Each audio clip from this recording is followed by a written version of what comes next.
Hello, everybody listening to the Fair Weather Podcast. It's your boy 2K Suave. I'm joined with Vic. I'm joined with AROD. And joining us in our spirits today, he didn't die, don't worry. Sammy.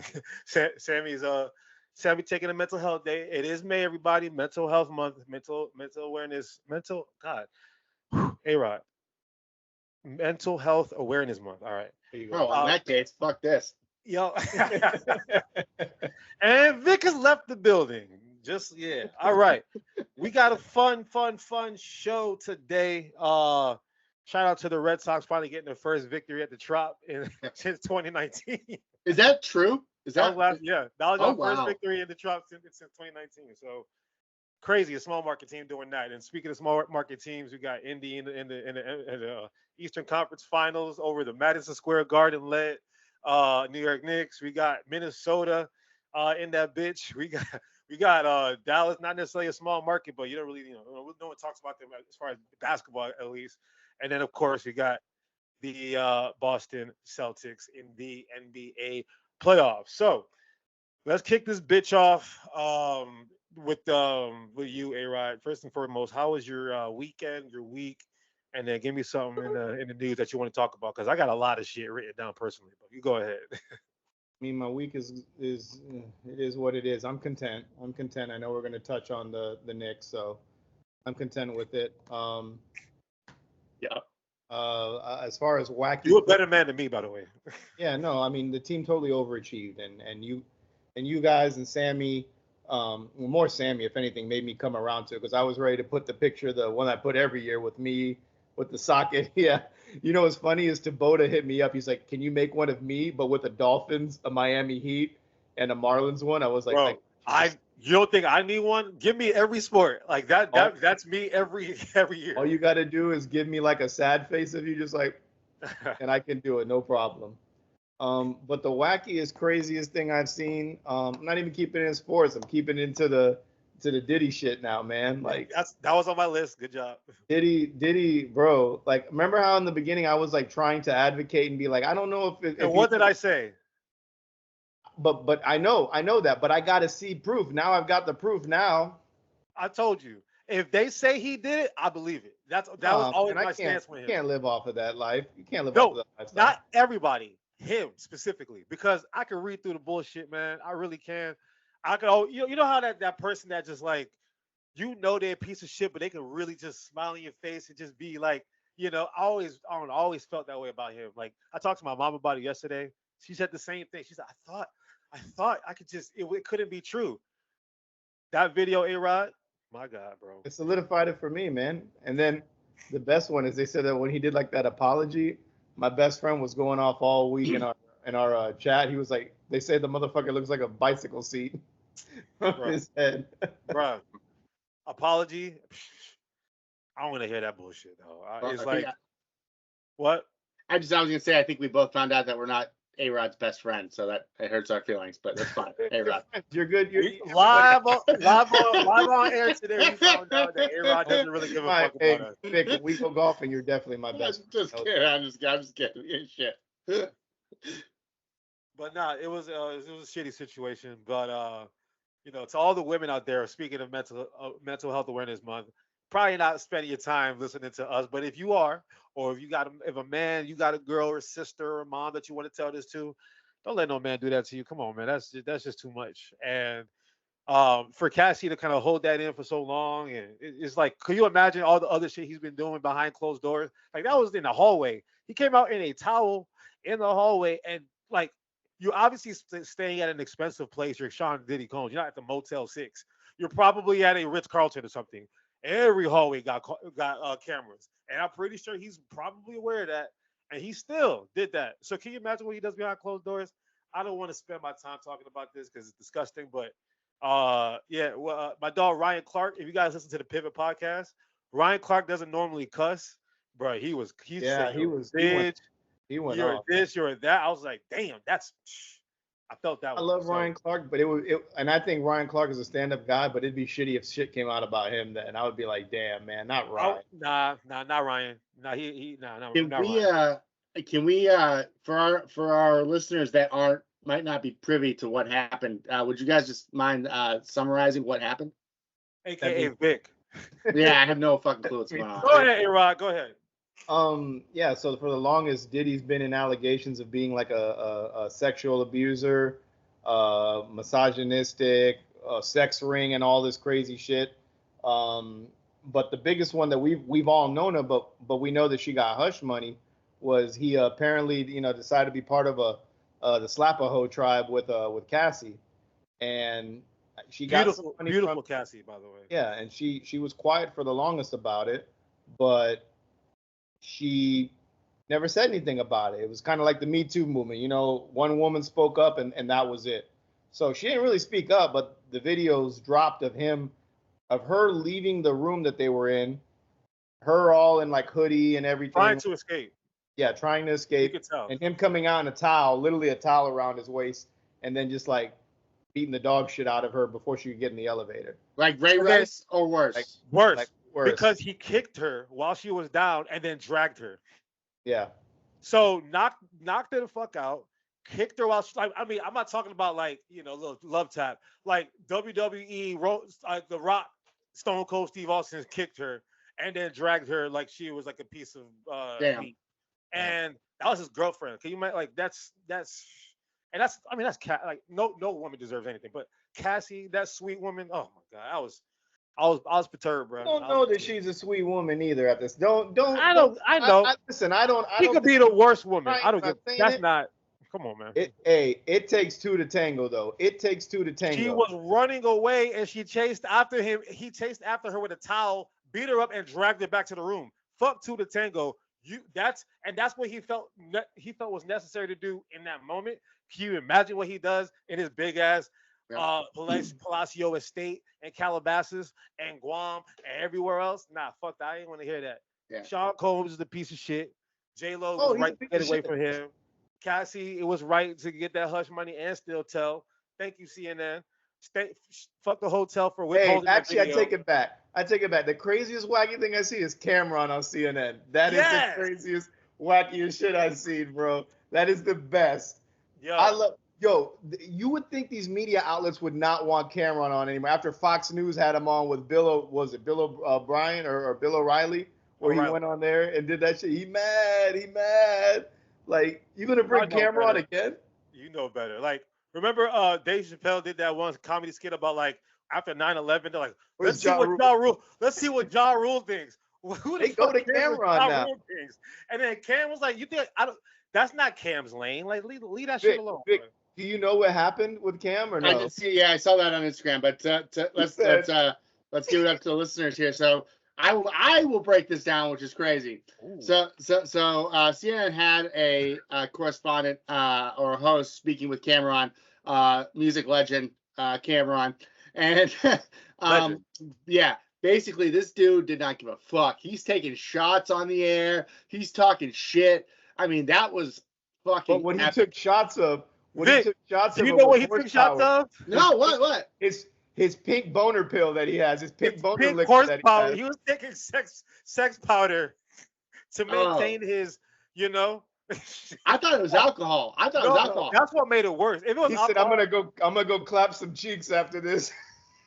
Like, bro, he was shouting out his own podcast, offering merch. It was beautiful, dog. It was beautiful. The best part was at the end when they just kept asking him questions about Diddy. He's like, "Yo, who's the PR team that asked this, man?" Who I love Cam. In case y'all don't know, I think all of us on this show can all agree about our love for Cameron and Dipset. Like, I don't know, it's like even though like when the Locks versus the Dipset shit, I was team Locks no matter what, because I'm gonna always take Jadakiss over everybody. That was hard for me. I'm still a Dipset guy, man. Like he Cameron and Jewels, and not Jim Jones. I don't really give a shit about Jim Jones, but Freaky Zeke.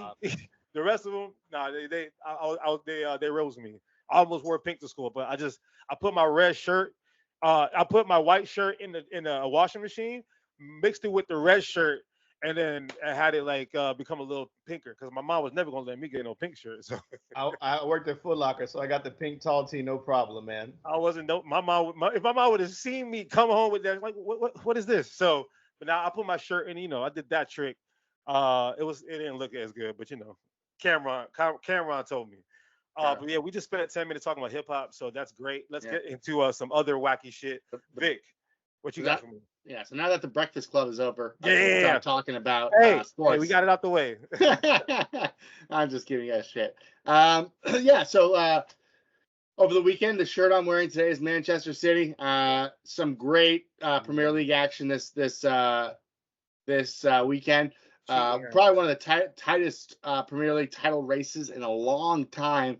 Arsenal and Manchester City. Manchester City clapped them cheeks and won the Premier League, stealing a line from my boy Cameron. So you love to see that. Love to see Manchester City come out top. My favorite player, my favorite coach of all time, Pep Guardiola, wins. What was it, a fourth consecutive Prem title? I believe it's a fourth.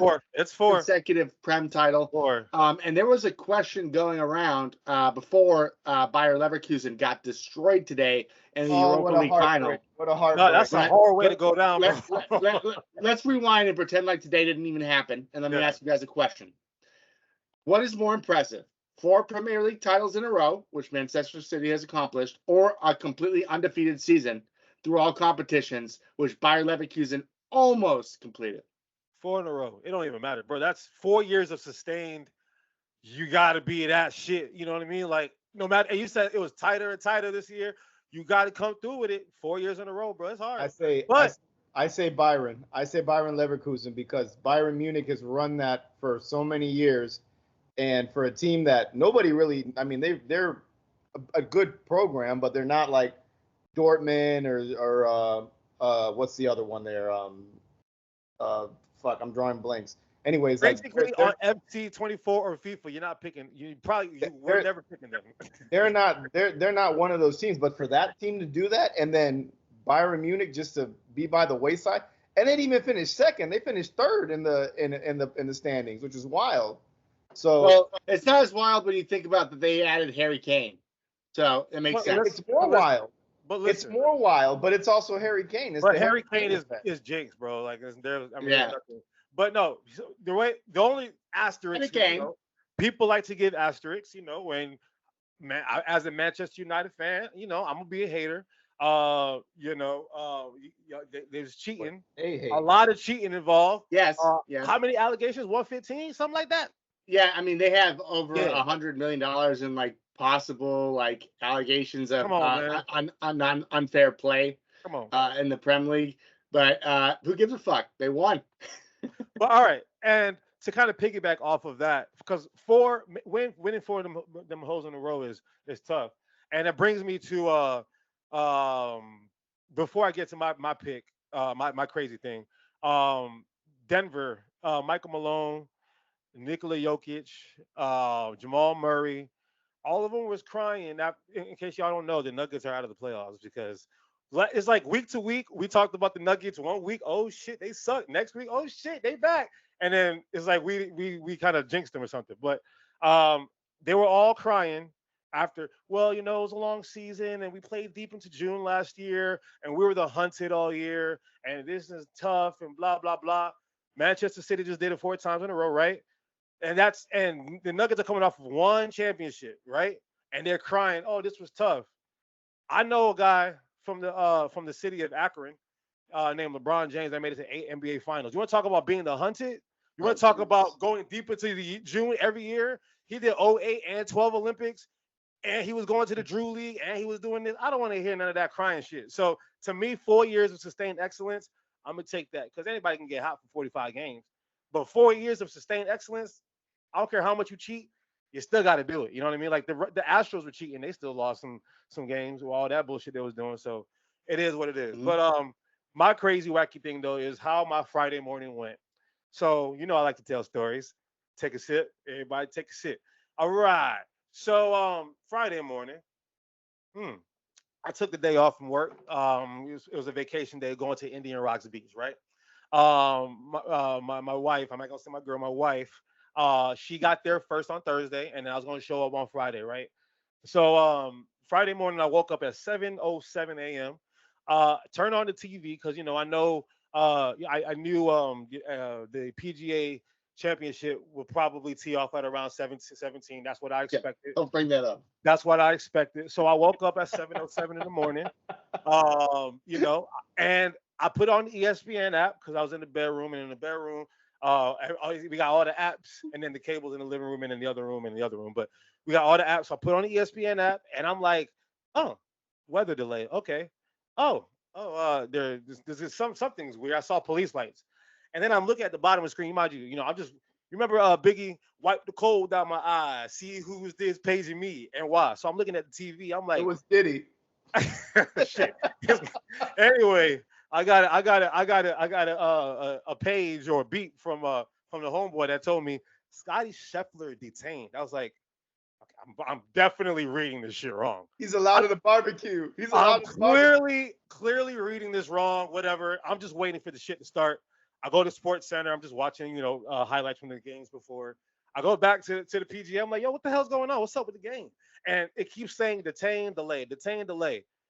Then the news breaks, and I'm like, oh shit, he got arrested. I thought he just got like, yo, you know, I thought he got security, like, yo, get out the way. He got arrested. So to tell the story, there was a fatality Friday morning, unfortunately, and there's also like the weather was bad too, so traffic was really bad, and Scottie Scheffler was just trying to go get to his, get his practice in because his shit was supposed to tee off at 7:24, some shit like that. Long story short, some cop in Jacksonville thought he was gonna be Superman. Louisville. I said Jacksonville because I'm recruiting for a role in Jacksonville for the PGA Tour, so my bad. But some cop in Louisville. No, you're right, coward. I don't want to say it, but yeah, some dude in Louisville thought he's gonna be a superhero and detain and arrest the #1 golfer in the world, throw him in the back of a car. They took him to jail, hooked him and booked him and everything. The dude is doing push-ups and already in the jail cell, doing sit-ups like he was a real criminal. It was, yo, AROD, what did you just say? Invite him back where? Invite him to the barbecue. That dude invite him to the barbecue. That dude needs to be invited because we all saw Tiger Woods with his shit. He looked drunk and high with his mugshot. Yeah. Scotty looked mean. I was like, yeah, my dog. And then, well, yeah, I mean, what makes it better is that he came back that day and hit a 5 under just because. With no practice, no nothing. And the thing is, like, imagine his autistic ass in prison. Like, he's over there like. The crazy thing is after that happened, they started dropping basketball highlights of Scottie Scheffler. I was like, yeah, dog, I saw that too. Dog, they are terrible. He might get the N-word pass, bro. He might get it. I'm gonna be honest with you. I did not change the channel once. From 7:17 in the morning till 7:07, excuse me, till 11:24. I was plugged in because I needed to see if he was gonna make it to his tea time. I was like, shit, is he gonna make it? He's gonna make it. They pull in. I was like, it was like OJ watching the OJ shit when he was trying to get away from the police. I was like, yo, is he gonna pull in or what? He pulls in. He gets out the whip with this big ass smile on his face. Going to the clubhouse. Police escort, by the way. What's the irony behind that? That's the whitest shit I've ever heard. Let me explain. Dog, my man went to the clink, got a police escort so he can make his tea time on time. And Vic, what was one of his charges? One of his charges. Did you read the police report? It was assault battery on an officer because he fucking ruined his pants. And they valued the pants at like $5 grand. It's like $5 grand pants. Where are you shopping, dude? Are these Gucci fucking pants? Louisville, dog. They got money. I don't know. We know those are fucking Dickies. Don't lie to me. The Kentucky Derby was that weekend. He might have had some shit ready. He knew to play. So my brother in Christ, there's no way those things are worth $5 grand. He knew to play, bro. I can't. I saw that stupid money. Yo. He's a booster at Louisville. That's how he got Lamar Jackson. Clearly, obviously. But long story short, Scottie Scheffler went to the clink, got police escort, hit a 5 under. So I woke up that morning and I was like, yeah, let me put 10 on it, and then he lost. But which brings me to you, Vic. Fuck you. I'm not gonna allow you to redeem yourself yet, but I would like you to please announce your sins for the world because for you. You have sinned, my brother. I really fucked up. All right, guys. I fucked it up. I told you to stay away from the Shambo, but I was running the Shambo. He flew. He kind of, he did, but Not really. I wasn't really right. I can't take credit. I mean, I was wrong. I was dead wrong. Sometimes you gotta take your licks. And even worse, that night I told KK, I was like, "Hey, fade me. I'm gonna take the Timberwolves tonight. Fade me. Take OKC." And then fucking the Timberwolves come back. The Timberwolves come back from 20 down in the third quarter. Denver, who was up 20, I was feeling good. But Vic's ass, fade me, bro. I'm so sorry about DeChambeau and Xander. Fade me. I faded him. That shit was crazy. So stay tuned for the end of the show because Vic needs to atone for his sins. Yes. The moral of the story is it was a bad betting week for KK. It was a bad betting week for us all because I rode with K. I did not have Scheffler. Not for me. I'm sorry, I didn't have Scheffler or DeChambeau. You had DeChambeau and Scheffler? Bro, I had Thigala finish in top 10. He falls right up. On Sunday, he has the worst day of his life. But he was top 10. But he was top 10 until Sunday. Until Sunday, when he had the worst round of his life. I did head-to-head matchups, lost them all. It was like Rory fucked me. Rory fucked me a lot too. Like, what the fuck's going on? Yeah, it was a terrible golf week for me. With Xander winning round, the first day 62 under. I'm like, yeah, he gonna flop now. And to his credit, for somebody who's flopped a lot, he was able to hold on the whole weekend through. Morikawa was up there. I mean, we had what was his dude name on Saturday who hit like a 62 as well, and he was in Lowry was in the mix. So, Shane Lowry, yeah. Yeah, it was a great weekend because I love majors specifically in golf, but yeah. Just to give myself a little bit of credit here, Morikawa finished in the top 10. Thigala was there. I mentioned JT, who was there. I believe he finished top 15 or something like that.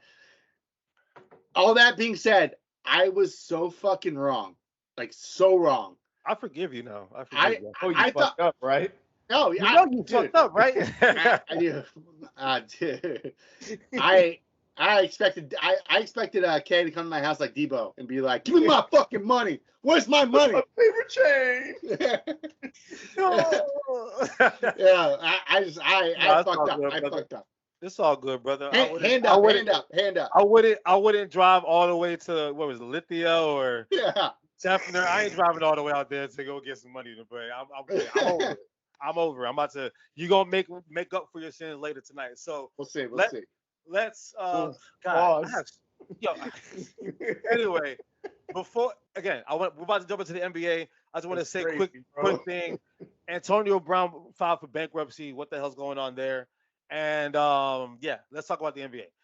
I really want to start with you, AROD, because I want to give you the floor. It was a very, it was an interesting year for you as a New York Knicks fan. A lot of roller coaster shit, What we were scared of on this show came to fruition at the end of the day. So, and that was what I broached the question last week. Can you overcome the Coach Thibodeau way? Unfortunately, you were unable to overcome the Coach Thibodeau way. So we don't have the capacity. I don't have the capacity. I would like you, AROD, to give me your first reaction to the result, and then just give me your whole feeling about your year in general. My first reaction was like, I knew it, because everybody got hurt. Everybody and their mama got hurt. OG played 5 minutes in the first half and went out. Like the Toradol wore off. He was like, "Yep, can't do this shit no more." He was about to start balling too. Remember Kevin Durant back in 2019 against the Raptors? He came back for that one game. He was blowing up, but hamstring, Achilles, all that shit down there in the legs. You don't test God, bro. You leave that one alone, bro. Leave that alone. Yeah, bro. It wasn't gonna happen, man. I mean, I knew it was gonna happen. Like it's like I'm waiting for it. It's like I'm waiting for you to prove me wrong. Like I'm waiting for them to win the finals and nobody's hurt. Everybody's just playing like the way they're supposed to play. But I just know this team too well. Yeah. I know it too well. But I'm not upset with them. I'm really not upset with them because they overachieved so much. They really did. And for that team to get rolled into the playoffs, like I would never, if you told me that this is a starting five is going to be a 2 seed, I'd been like, you're fucking crazy with Giannis and fucking Dame and the other teams that are there in the East. Like I would never tell you that they were. I would have thought the Knicks would be a 4 or 5 seed, but I'm proud of them. My only gripe, and it's the same gripe I have every year. Dibs, play the bench in the regular season, man. Just in the regular season, throw the dog shit out there. Like there's no reason. Let them take some minutes, man. But like you saw Alec Burks. Alec Burks can score. That's all he can do. He can't play defense. You want to know his problem is because he hasn't done it yet. He hasn't won it yet, and you don't realize like the reason why you'll see like superstar teams in January kind of like, they're kind of chilling, until they get to All-Star break and they pick their shit up right after the All-Star break. It's because they've been to this dance a few times and they know it's not always the best team who wins. It literally who is going to survive this war of attrition. 82 games. Now they got the in-season tournament. You got all this travel and shit. That shit does catch up, bro. It's an up and down sport. I think teams now they're gonna see the Knicks and they'll be like, they got no bench. They're not playing the bench. Don't worry, guys. We got this. They're gassed. And they were gassed, man. It's sad, but yeah. I love that team. I want them to bring back all these players. We got a lot of work we gotta do. We gotta bring back Hartenstein. We gotta find a way to keep Julius Randle. I don't give a fuck what you say. Bro. I don't give a fuck what you say. Worry about your stupid fucking team and get Paul George. But I want that player on the team. But Hartenstein. You tell me why. I need to hear your perspective. Because I want to see what it looks like with this. What did they not have? You see your team without him. Y'all was better without him. How much do you watch the Knicks like I do? Bro, I watch the Knicks all the time because I told you, if you drop me from space and I didn't know anything about basketball, my favorite teams would be Minnesota and the Knicks because I love the style of play that they play. So I watch the Knicks all the time. Julius Randle does not fit that style of play. I'm going to tell you. I'm going to tell you he does. Lazy. Oh my God. I'm going to tell you that he does. I'm going to tell you that he does. And I know you don't want to hear that. But even Kevin Garnett said he does. Bro, did you forget about that bullshit? I'm sorry. You could get value for him and just trust us. When we talking about the Knicks, I don't trust you on this. I'm Young Metro on this. We don't trust you, bro. Oh my God. We don't trust you. Can you weigh in? What is your opinion on the Knicks? Just overall.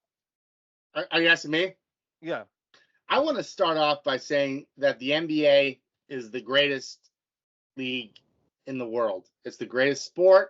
It's the most fun to watch. The playoffs are incredible. If you don't agree, take your MAGA hat and go watch the Colorado Avalanche in the fucking playoffs of the NHL. Okay? Fuck off. I mean, the NBA is amazing. All right, guys? I mean, this has been probably my favorite playoffs run, like since Jordan and the Jazz back in the day. I mean, this has been incredible. I mean, this has been great. You watched LeBron 2018? That was great too. Yeah, you're right. But that was like a super team, so everyone's like, "Fuck them." But Cleveland was not a super team. I'm sorry, Cleveland. That was a Cleveland team. Sorry, yeah. The Kyrie, that was great too. The Kyrie shot was amazing. When everybody still liked Kyrie. But I mean, this has been amazing. Just the teams, the games have been good for the most part. I mean, some have been terrible, some have been blowouts, right? But some have been really tight. The West has been absolutely incredible. I mean, guys. We are witnessing a transition from the old guard, the NBA's dick, and talk about the Knicks. That's all I want. No, Vic. I love where you're going. Continue. Sorry, but we're in such a great spot, guys. We are being spoiled right now with excellent NBA. Now, with all that being said, the Knicks did a great job this season and this postseason. I thought they were a better team in the postseason than they were in the regular season.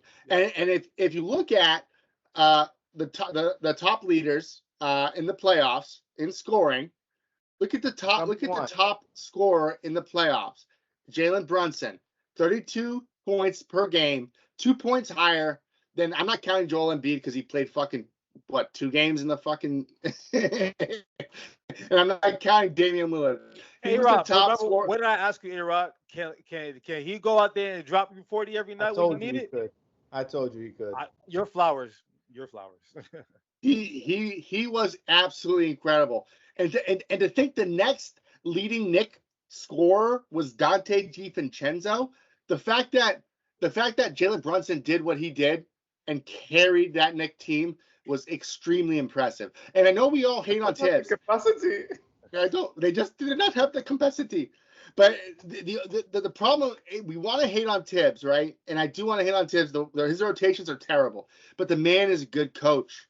The man is a good coach. He did a great job defensively. Coaching. Yeah. I'm taking it away on how he manages the roster. His rotation is terrible. Absolutely awful. Who was the guy, AROD, he brought in the last game? He just came in the last game, or last two games. Alec Burks. No, not Alec Burks. Not Alec Burks. It was the other one. Was it a big, like, what's his name? It was a forward, I think. Like Sims or something like that? No, it might have been Alec Burks. It might have been Alec Burks. No, but I know you're talking about, Vic. I know you're talking about. Yeah, but he brought in somebody. I was like, why doesn't this guy fucking play more? Why doesn't this guy play more? I mean, he's making great plays out there. Precious Achiuwa does a great job. That's who it was. It was Precious. It was Precious. I was like, why he hustles his ass off, bro. He does. Yeah, I was like, he's doing awesome out there. Why doesn't he play more? Pick. I think, like, wasn't he a lottery pick? No, Precious. No, was he? Yes, he was, bro. I think he was like number 14, if I'm not mistaken. Like, I know he was a top recruit. Pick 20. And he was a top recruit coming out. He was a 5-star recruit. I believe he was he was definitely top 10 or top 20 in the country recruit wise. But yeah, she definitely should have played more. I mean, what are we doing here, Tibbs, with your rotation? This is something that Tibbs, I feel like Tibbs is best suited as an assistant coach. I don't think so. No. I mean, 08 Boston will disagree with you, AROD. Yeah, I mean, we won a championship. 08 Boston, because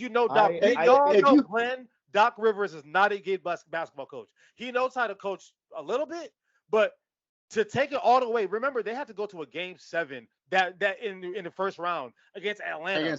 Come on, bro. Like, that team was way better than Atlanta. And that's because Glenn doesn't know how to coach. But a lot of the defensive intricacies that Kevin Garnett, Defensive Player of the Year, Tom Thibodeau got that shit like on lock. And then offensively, they had Paul Pierce, Ray Allen. I will say a lot of people in Boston do credit Tibbs for that championship. So, but to your point, AROD, you're absolutely right. You have nothing to hang. You should not be hanging your head low at all. This Knicks team overachieved like motherfuckers. They played their asses off in the Garden, and they deserve all the praise that they're getting. And next year, we'll see what happens. This was a team you just couldn't hate, man, because it was like there was like, as much as Jalen Brunson is a superstar, like he wasn't a superstar to the playoffs. I'm saying it like you want to count him a superstar, but like superstar word too loosely.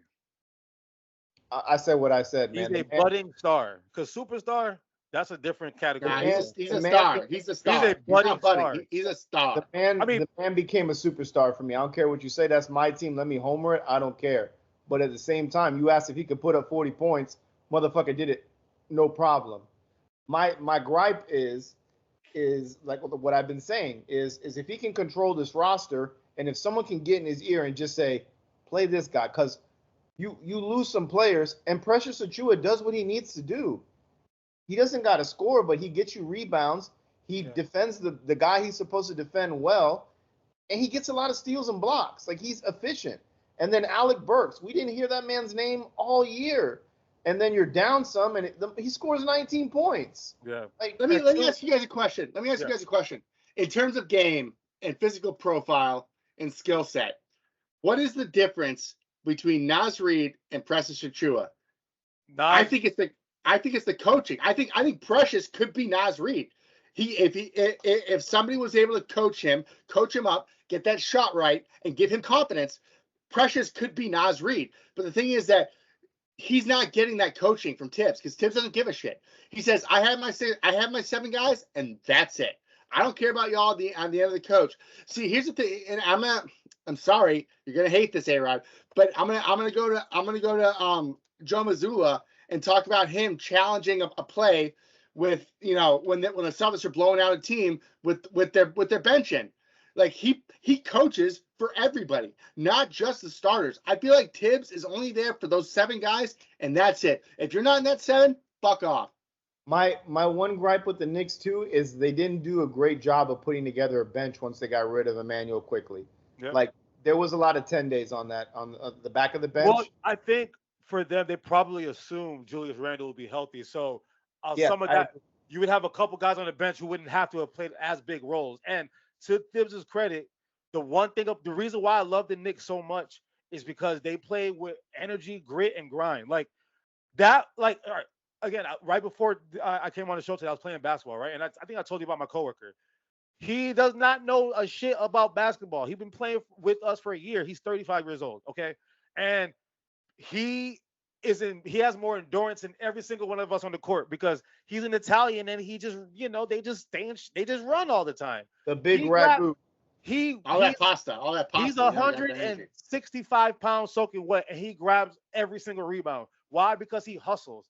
Josh Hart is all of 6'4.5" and his over/under on Hard Rock is 12.5 rebounds. Are you kidding me? That's insane. And then Hartenstein, Precious, Mitchell when he was healthy, like all of them, DiVincenzo, they all crash the boards and they get the extra possessions. So that's the thing about the Knicks that I will say that I like.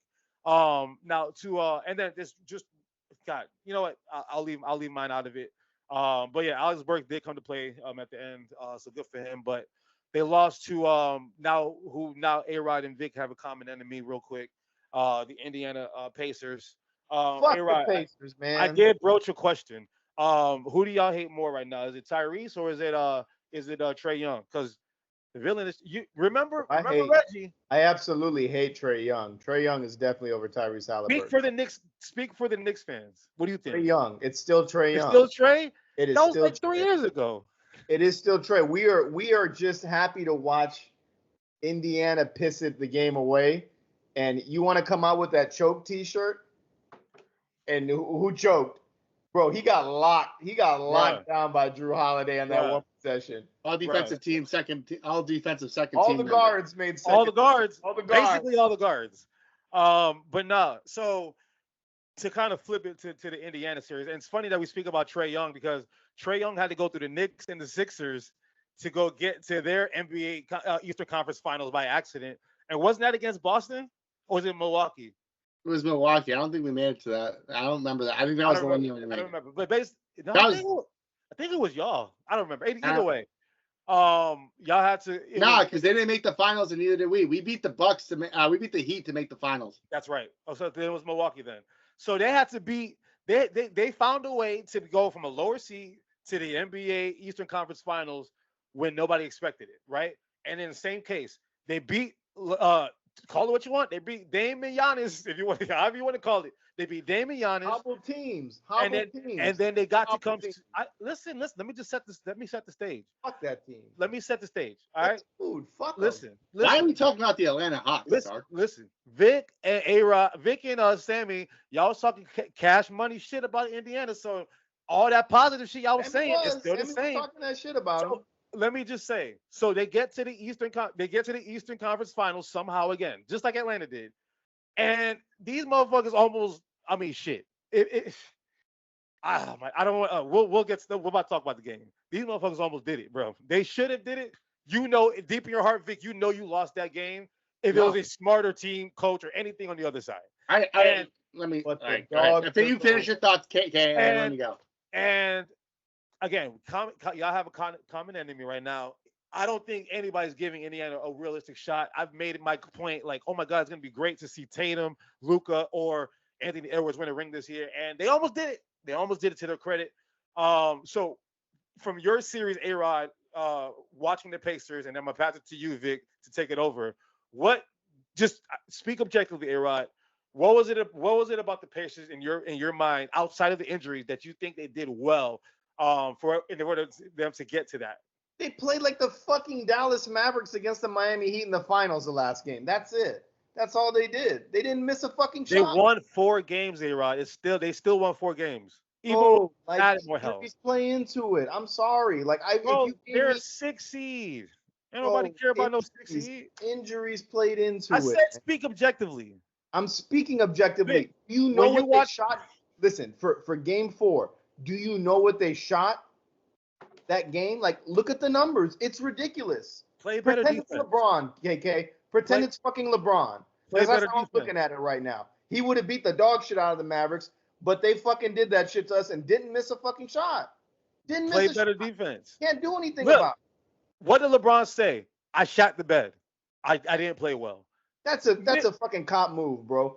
The Dallas Mavericks shot fucking amazing. Yes, but he also admitted I didn't play well, and they played their ass off. Okay, the Knicks played well. The They Knicks just didn't fucking play shot well amazing. enough when they needed to, and Indiana came to the party. The winners win. Winners will win. That's all I will say. They won. They played better. What did they do? They shot amazing. They shot amazing, and we had 2 players go out. 3 players go out. All right, Vic. You're a fully healthy team outside of Porzingis, number 1 seed. That's a big hit. Yeah. Yeah. Listen, I don't care. You guys have won 9 games now in 2 losses this playoffs. You're fine, okay? From your perspective, from what you watched in that Game 7 in the Knicks series, and then carry over to the Game 1, before we get to Boston, what do you think Indiana is doing well? Well, they're playing with pace. Okay, they play fast, they play quick, and they shoot a high percentage from the field. I feel like every time Pascal Siakam takes a jumper at the free throw line, that thing's going in. Yeah, mid range. Yeah, I mean that guy is an absolute killer from the mid range. A1B. He was with Kawhi for a whole year. I mean, you know. Yeah, I mean that's his game. I mean, he gets that spot either on the elbow or on the line, and he just hits it every time. So I think that's going to be a big issue for the Celtics moving forward. I brought this up to in our group chat how I felt that the loss of Porzingis until Game 4 is going to hurt the Celtics a lot because of the 2 big sets that they can run against the Celtics with Miles Turner and Pascal Siakam. I feel like Siakam's going to have a mismatch all day. Because he's going to get switched off of Tatum, and he's going to be stuck with either Jaylen Brown, Derek White, or Drew Holiday. Now, granted, those are 3 great defenders, but not JB, but Derek White and Drew Holiday do a great job. Now, going back to the game yesterday, you can say that Indiana choked that game away. They absolutely did. They did. But here's the thing: this is what we've wanted from the Celtics all year. And for the people out there that are saying that the Celtics, they don't perform in the clutch, they can't do that. Guess what? They got a fucking turnover with 10 seconds left. JB hit a fucking miraculous shot with 10 seconds left, and they took the game to overtime and they fucking won. Okay, I am so sick of hearing people say, but they should have fucking beat them. Who gives a shit? Guess what? They did fucking beat them, and not only did they beat them, they nutted up in the clutch. It was a 1-point game when Jason Tatum stopped and popped at the top of that 3-point line to nail that 3-pointer. It was beautiful. To make it a 4-point game with 1 minute left. So I don't want to hear any more shit about Jason Tatum was in clutch. Jason Tatum didn't do this. Jason Tatum didn't do that. 36 points, 12 rebounds, 5 assists. I didn't even know he scored 36 points, bro. Guess what, brother? You don't need to. It don't fucking matter. He did it. And we talked about like Jason Tatum and comparing him to like other players. That's the thing with him. It's the most quiet 36 points. Every game. It's the most quiet point. It's Paul Pierce-esque. Hey, Anakin Skywalker himself watched the game at my house yesterday. And we were watching them, and Anakin Skywalker is Sammy, for those who don't know. We were watching the fucking game. And he told me that Tatum at the 4th had 26 points. I was like, I had no idea. I had no idea he had that many points. I was more focused on Jaylen Brown and Derek White the entire time. Vic, exactly. And we're going to give it to you, Vic. Jaylen Brown, I can feel every single basket that he makes. You can feel it. Even the clutch corner 3 that he made. It's sloppy, but he has even if it's sloppy, he's on the court. Tatum is like, it's so weird. Like, how can someone be so good at basketball and it's the most quiet? Like, even Kevin Durant, right? He's very smooth with his game, so some of it's quiet, but it's still like a little bit more like, damn. It's still chirpy. It's like, damn, he did that. Damn, he did that. Tatum is like, okay, he the 6 he did have 18 points in overtime. That layup that he hit. He had 10 points in overtime. That layup he had at the end of the game with TJ McConnell on him, it was just in the N1. I was like, Of course he's gonna. I mean, of course he's 6'10". He should make that shit. It was just everything was just so. But like Jalen is the dog, bro. If Jason Tatum had Jalen Brown's dog shit, Heart. and if he had Jalen Brown's don't give a shit tendency, because like keep in mind, Jason Tatum, as if you want to talk good shit about him, he was doing some dumb shit too. He had that one pass when he was trapped at half court and just, oh, I'm scared, and just threw it to nobody. Drew Holiday was not nowhere near that basketball. To be fair, Drew Holiday should have came off that screen and he No, didn't. I don't care. Jason, like he plays Dude, even like that rebound, that he grabbed and he took a step back trying to be Jalen Brunson. I was like, what the fuck are you Yes, that too. It's like at the end of the day, and that's the thing with Boston. They are the best team on the court every night that they play because they have the most talented team on the court every night that they play. If they play to their potential, oh my God. Remember 2001 the NBA Lakers, the Los Angeles Lakers that beat the Sixers in the finals? They went 15-1 in that playoff series. I mean that playoff run. That's what Boston should be at right now. Like they're too talented. Oh, sorry, 9-2 is not good enough for you. Okay. They're too talented to get blown out by Miami. I don't give a damn. Listen, hey, no, this is different. Hey, yo, dog, this is different. This is the modern NBA, okay? 3-pointers happen, all right? So, hey, when somebody hits over 50% from the three, guess what? Chances are you're probably not going to win the game. All right, you're fine. I'll give you that. You give it up to him. You're right. Sounds like I'm just saying no lead is safe here in the modern NBA as the Denver Nuggets would know, right? And guess what? Ant went 6 for 17 that game, and nobody wants to dog Ant. 6 for 24, actually. Yeah, but 6 for 24. What did he do? He locked everybody up in the second half, and he went crazy in that third quarter. Like the thing with Ant, even when he's having a bad game, you can feel his presence on the court 24/7. God forbid Jason Tatum's having a bad game, you don't even know he's on the court because he grabs rebounds because he's there, but he's not like he's fighting for rebounds. He makes his shot because he's open because the sets are perfect, or he has a little man on him, and he has a beautiful offensive game. But it's like if he had a little bit of what Anthony Edwards had inside of him, he would be the most. We talk about Kobe, right? Kobe was Kobe because he had Jason Tatum's basketball game, but he had the heart of a lion, like the Black Mamba, literally. If Jason Tatum had a light-skinned Mamba, that's what I'm talking about. As the light-skinned brother on the podcast, I'm just saying that there is a war on light skins right now, okay? And Jason Tatum is taking the brunt of that. Bro, Steph Curry became the most beloved human being in the world, and LeBron became the enemy because dark-skinned brother LeBron versus light-skinned brother Steph. But Steph always had that little dog in him. You know, he don't do his little 1, 2, 3, like that little shit. Dog, that shit used to piss me off. Tatum got none of that. Tatum's just like golf. I saw him camping around the 3-point line like the whole entire time, just walking around there. Like Jason Tatum, listen. I love the guy. I hate dogging him because I want to see more. Same. I want to dog Jalen Brown more because I feel like he's just not that guy. I mean, someone had to get paid. I get it. You got to pay the guy. Completely understand. But what I saw out of Jalen Brown, I got your text message here about saying he's a liability on defense. And then when he hit that corner in the 3, what was it? Wow. It was, Jason Tatum would have had that wow factor? Because I don't think so. Should we go back to like the first game of the season when he hit that fucking thing over Giannis to win the game? I mean, come on. Jason, don't worry about that. Worry about the playoffs. Jason Tatum has had the same. He's had 50 points in the game 7. Don't start with me with this game 7 shit. Come on, guys. Like, what are we doing here? We're better than this. We're not ESPN. All right.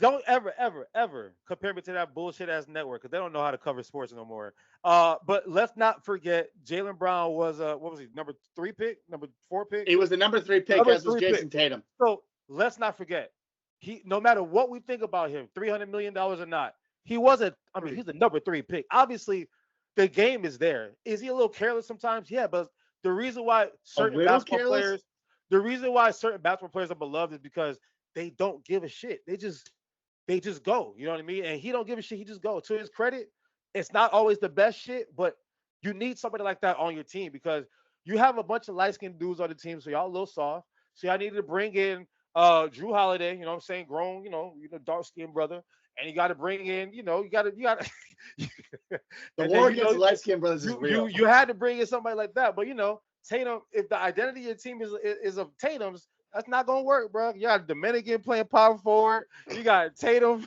who's light skinned from St. Louis, you got like Nelly, like come on, man, it's like you got Pritchard as like your DiVincenzo, but not Yo, really. Pritchard's a dog though. Like Colorado. You got Sam Hauser. Like it's it's same old Boston Celtics. We get it, but you need to have a little dog in you. And if he had that dog, oh my God, man, it would be lights out, bro, every night.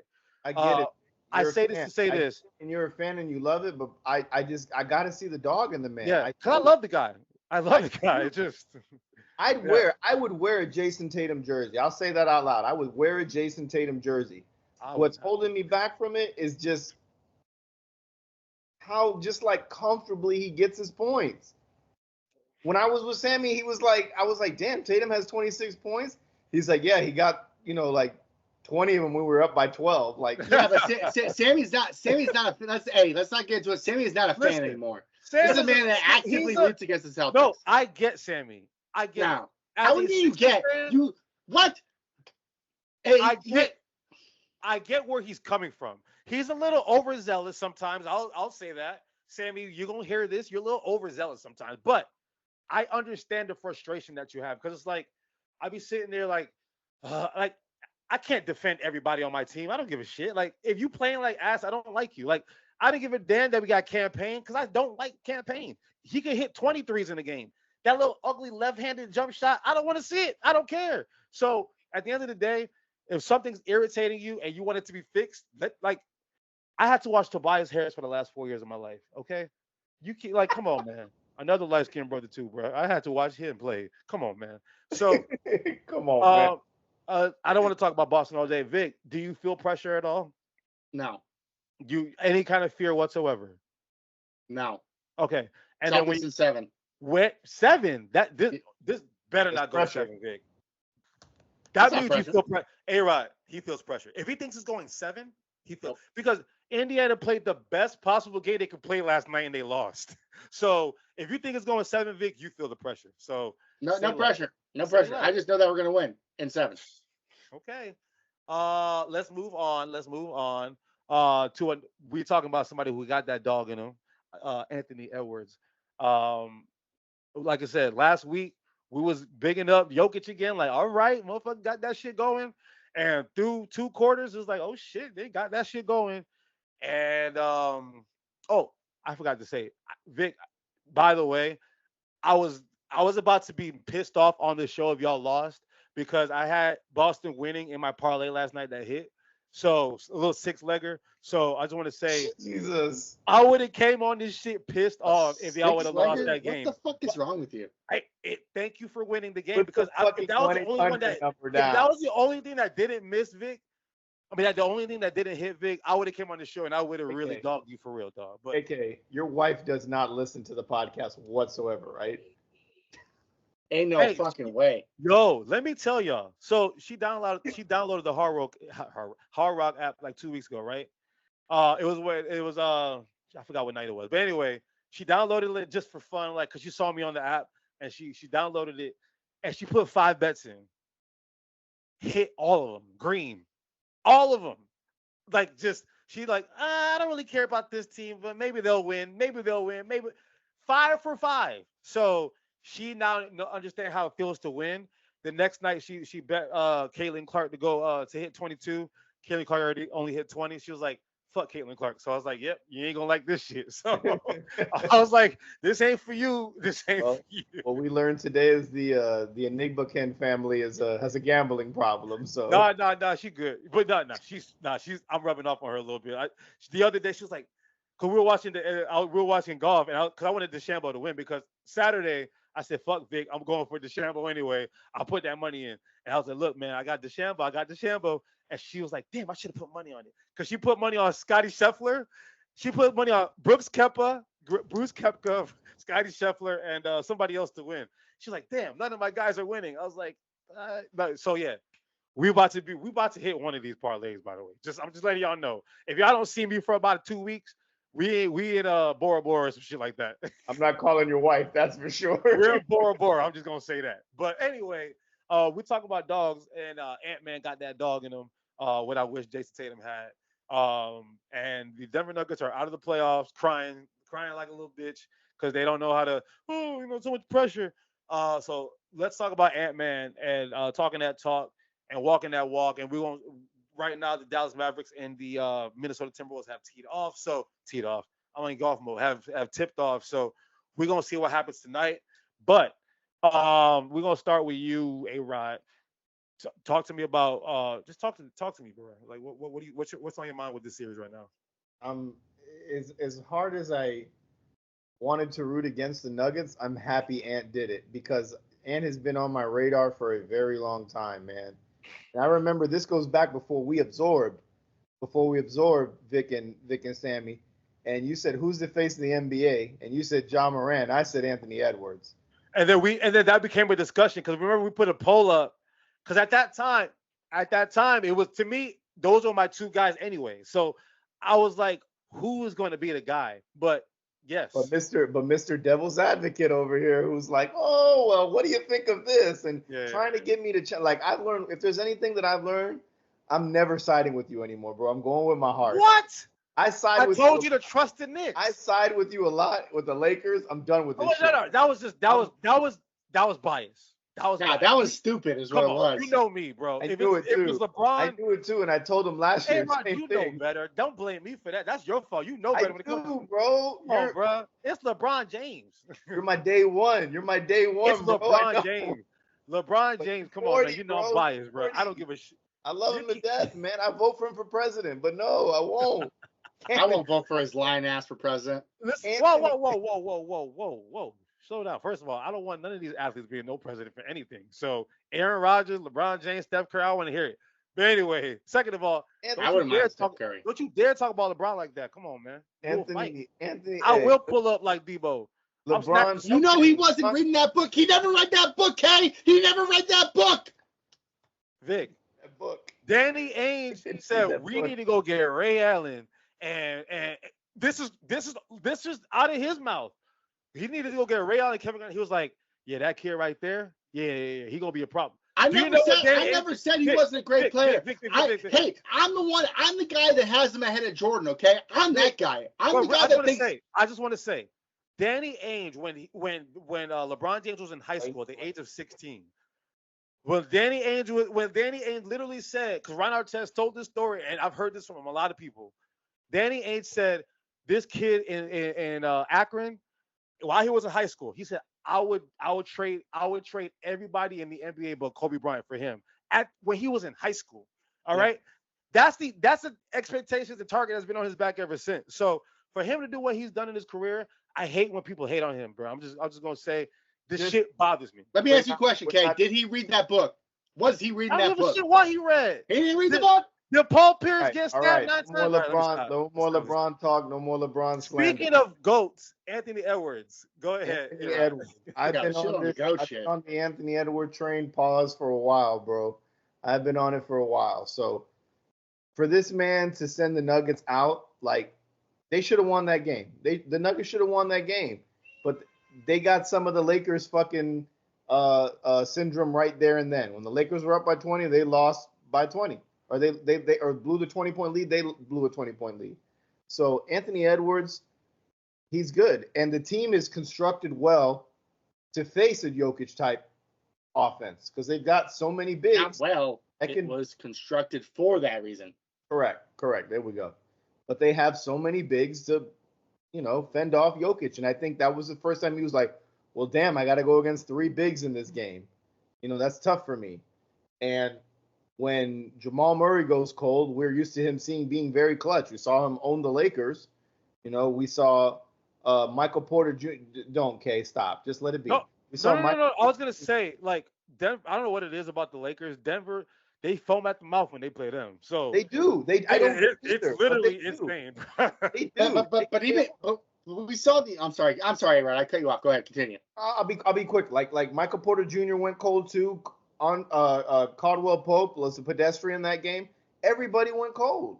and it happens. I mean, it sucks because we want to see this, Nuggets dynasty thing kind of happen. But the story of Anthony Edwards is more intriguing right now, and that's a book I'd rather read. And maybe LeBron can read that book. He ain't gonna read it. We know that. All right, so here's the thing. We saw the. I'm giving Sammy content. That's all I can do. If he can't be here, I'll give him content. There we go. We saw the issues with the Nuggets in that Lakers series, right? Because they had led for what? It was 20 minutes, something like that, in the whole series. Yeah. And so we saw the issues were there. And then, the Timberwolves did what they needed to do. And you cannot not give credit to the Timberwolves and the roster construction and everything, from the top down. They did their jobs. Everybody did their jobs. Even the players. I was texting you guys saying how much I hated Gobert. Vic, to pause you really quick, and I want to say what you said about the roster construction. I really don't think it's that great of a roster construction. No, we talked about this. That roster is put together perfectly. But it worked. Like, looking at it at the beginning of the season, I did not think it was good. But the way it played throughout the season, I was like, shit, I was completely wrong. I did not think it was good when I first saw it. I was there with you. When I sat there and analyzed, I was looking at my old tweets. I didn't think Naz Reid would be a sixth man or Naz Reid would be that good. So after that, I was looking at my old tweets. I said on September 8th, 2023, Anthony Edwards needs to get up out of Minnesota, because that was literally just the beginning of the season. Because I felt the same way. I'm like, But because the playoffs, you watch the teams every night, so you get a closer look. Because 82 games, you ain't watching Minnesota. I'm sorry, you watched them on ESPN a couple times we have to watch them every night. You really see, damn, they really put a good roster together. Like, and Vic, you were concerned about the bigs from Indiana. If y'all make the finals and it's Minnesota, bro, they just took Jokic. I mean, they understood the assignment with Jokic, and they eventually figured out we have three guys that can go to work. One of them offensively and Cat. Offensively, he can go to work. Defensively, he played Jokic the best in that series. Yeah. Naz Reid made Jokic not unplayable, but like, it's hard because like he comes out into the corner, hit that three, right, he put the ball on the floor, right. And then when Gobert plays his role the right way, which is help side defense, down low, come over and block the shot rather than being the primary defender, that three-headed monster from a defensive perspective, that's the difference to me. Right. And I see what you're saying, Kate, and I know we're getting ahead of ourselves here talking about Celtics Wolves matchup possibly, but I will say I am not as scared of the Wolves as most people would think I would be. And the reason being is if we have Porzingis back, Porzingis pulls, right? Porzingis was going to end up pulling Gobert out, right? So Porzingis can stretch the floor. Yeah. We have and then if they want to play the three bigs, we can play three bigs too. We can play Porzingis, we can play Tatum, and we can play Horford. Tatum can shut down Naz Reid. I am not worried about Naz Reid with Tatum on him, not at all.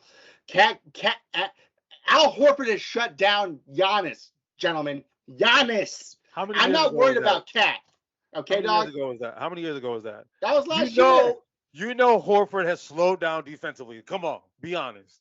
I guess, but he can give me 20 minutes against Cat.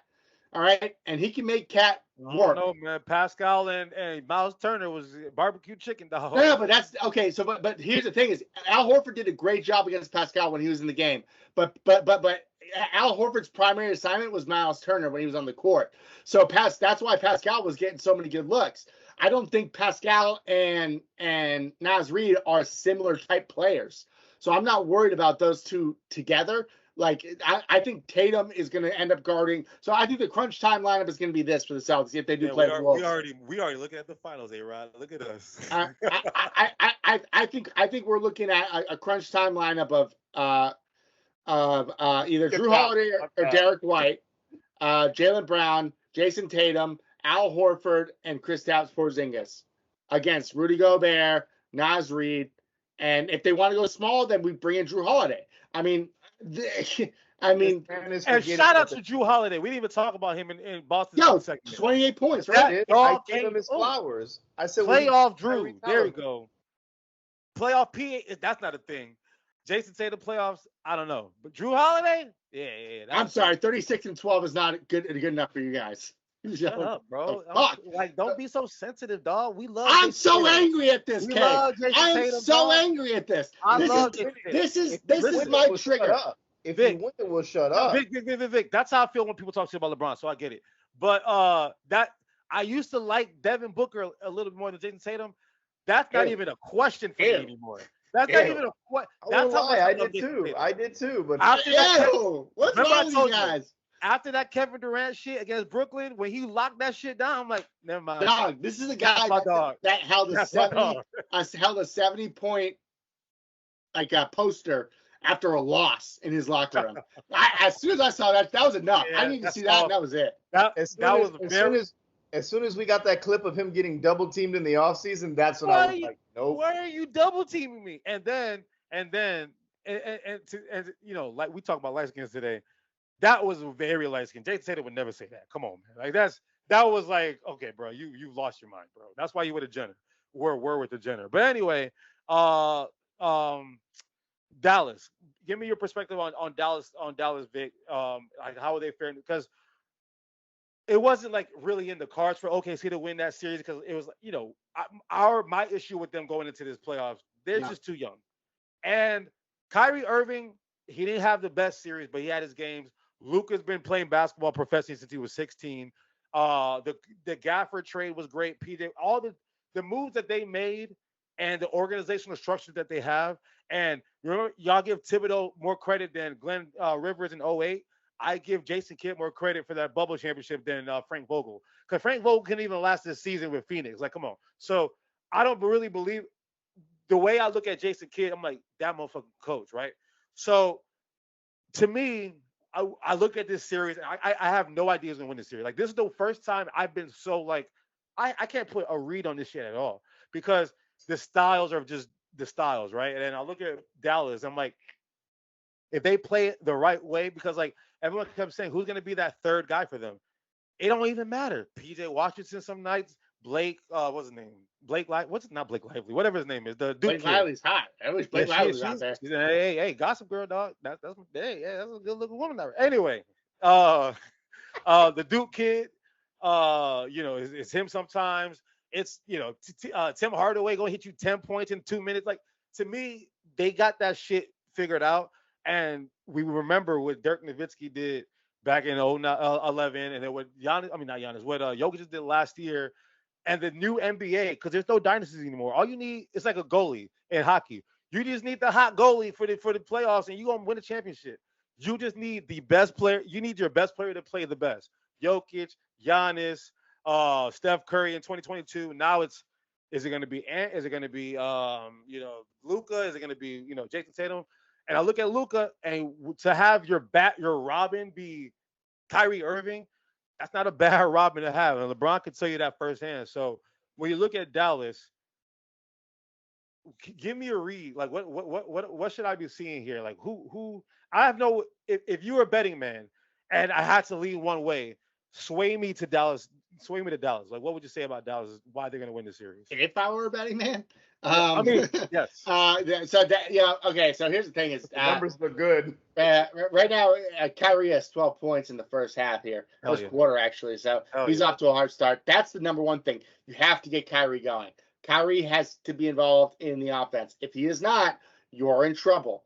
That's the biggest issue with Dallas is that who's going to be the Robin to Luka's Batman, and Luka's going to get you open looks, right? They need their role guys, their spot up shooters to hit those shots because they're going to be open. If they do not, they will lose, which they're doing right now. Points in the paint, which they just showed on the screen right here, is going to be huge for Dallas. If they can get points in the paint, holy shit! If they can get slow-mo just hit a three, if they can get points in the paint against Dallas, that's a bonus, right? Especially with Gobert and Cat out there. They're the Minnesota is the bigger team, but I think Dallas is I'm not going to say is the more complete team because they're not, but are they not? They're not. No, they're not. So give me the holes. So their right now their holes are going to be on. They play smaller. They're a smaller team. I know that they have Gafford and I know that they have Lively, but those are smaller bigs. But that was for them when they made that move to go get Gafford. That's when I was like, oh shit, no one's talking about the Gafford and PJ Washington. Because to me, if you would have said this 4 months ago, I'm like, yeah, they're not gonna be in no championship.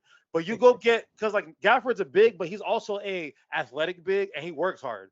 You can be big, but you can also be somebody who's athletic and works hard. To me, he's gonna give you that energy. And if it's not him, it's gonna be Lively.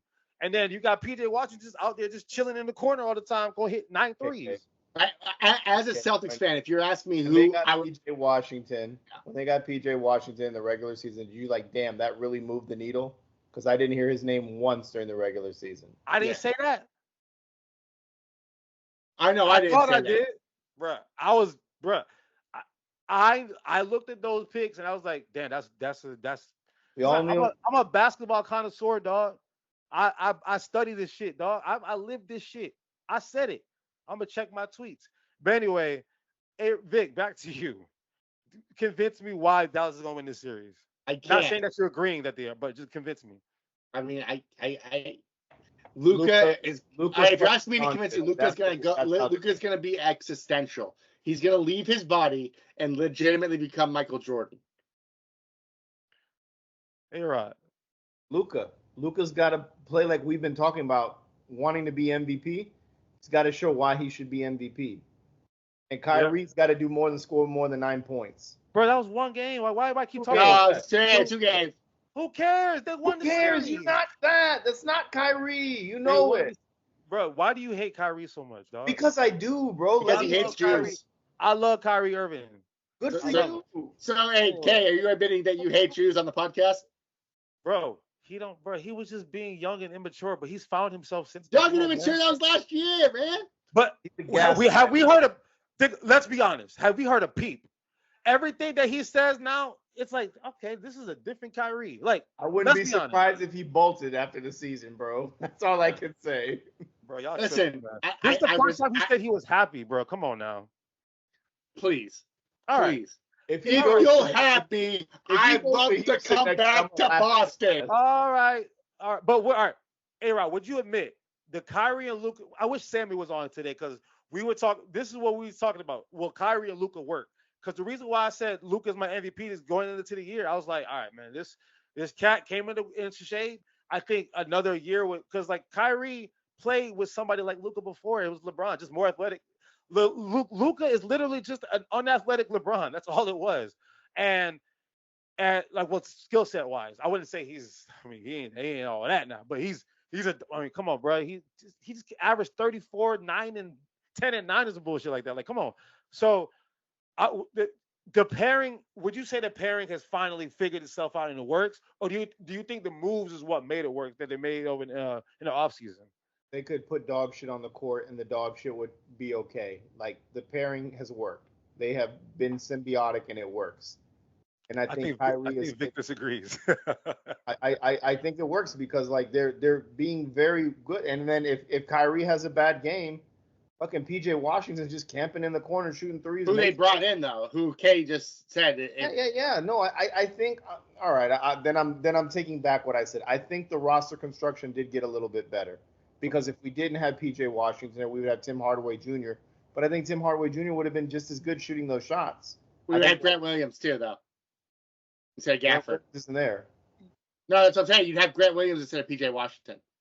Yeah, I mean, think about it. If that little trade, right? Yeah. To me, changed everything. Because Grant Williams, we seen it. We know. But what do we say about Charlotte? Charlotte is like, you go there for your career to die, right? There's nothing there for you. And you don't realize how much talent has been hiding down there. Like Kemba Walker, like, yo, I need to get the fuck out of here. And before the injuries and shit, it's like, oh shit, Kemba Walker. But he waited too long. He waited too long. That's the thing. He was too loyal. Charlotte is the Atlanta hub going to New York City. Like, once we get out of Atlanta, it's going to be a lot of fun when we get to New York or Los Angeles. It don't matter, man. That's all it is. Yeah, you need to get the fuck up. Charlotte is, you guys said it, you guys nailed it. Charlotte is terrible. I bet if LaMelo Ball got onto like the Chicago Bulls or something, they'd be fucking great. What's wrong with LaMelo, A-Rod? Well, he did run over a kid. He's whack. Well, I don't know. I don't want to talk about that. But what about his game? What's wrong with his game? His I game's good. like his game. There's just a Bro, lot of shit I don't like about him. I don't know. This is I can judge off his shit. I don't like LaMelo Ball. character wise, I get it. But his game, bro, he's got the game, bro. Come on now. He I'm not saying passes well, in the shoots NBA well. Okay, all right. but I don't Like, want him on my team. I got you. That's fair. That's fair. I mean, he wouldn't fit the Knicks because he's not grit and grind like that. He needs to be on the finesse. And his dad would say some shit would piss me off, and he run over some kid's foot with his car. Yo. Nah, he broke his ankle or some Yeah, shit. sorry about the kid, man. Sorry about the kid. I'll be honest. He shouldn't be standing in front of the car. What the fuck are you doing in front of the car, dude? That's what Scotty Scheffler said to the cop. Like, yo, bring it the fuck out the way. No, this guy's autistic ass is like, oh, I guess I should drive then. You see, AROD, we praising Scotty. LaMelo did the same shit. Everybody hating Scotty LaMelo. White.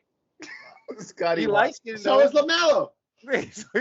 I mean, he is. Look at his mom. Scotty's a golfer. Scotty's a golfer, bro. Like, they're timid creatures. When I got to see his fucking his basketball highlights on Twitter nonstop, like.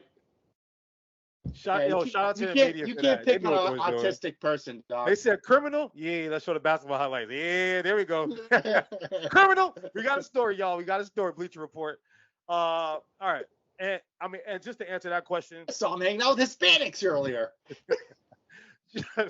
just to answer that question, I mean, just from watching this game, we're gonna see. Take the over, by the way. Everybody take that over. Cause damn, they scoring out here. Ain't no defense being played. But I like the roster of Minnesota a little bit more than I like the roster of Dallas's. Me too. But to me, they're the reason why they're where they're at. They both got the guy because you still, no matter how great your roster is, you got to have the guy. Luka's the guy. Anthony Edwards is the guy. So to their credit, they got the guy and they built around the guy well. And to me, I don't know how to really pick this series because to me, it's going to go 7. I don't see the series going no less than 7. And it's because it's going to be a different guy every night. And I wouldn't be able to pick this series. But I will, if you put a gun to my head, I'll say Minnesota because they got home court advantage. And then the East, I'm still taking Boston. AROD. I hate this series so much. I hate this series. It was like 2 of my favorite players going against each other. I hate it so much. This is the new NBA, y'all.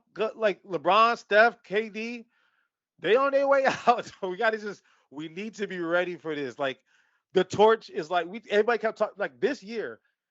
I might be convinced that the NBA might be a little scripted because like the narrative of face of the league and torch passing was really pushed this year.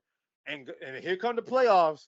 No, because they don't want the European players to really be the face of the league. So they say Giannis, nah, Embiid, Jokic, nah, but we got Ant-Man, we got Tatum, and Luka got that swag to him. So it's like, okay, he's acceptable.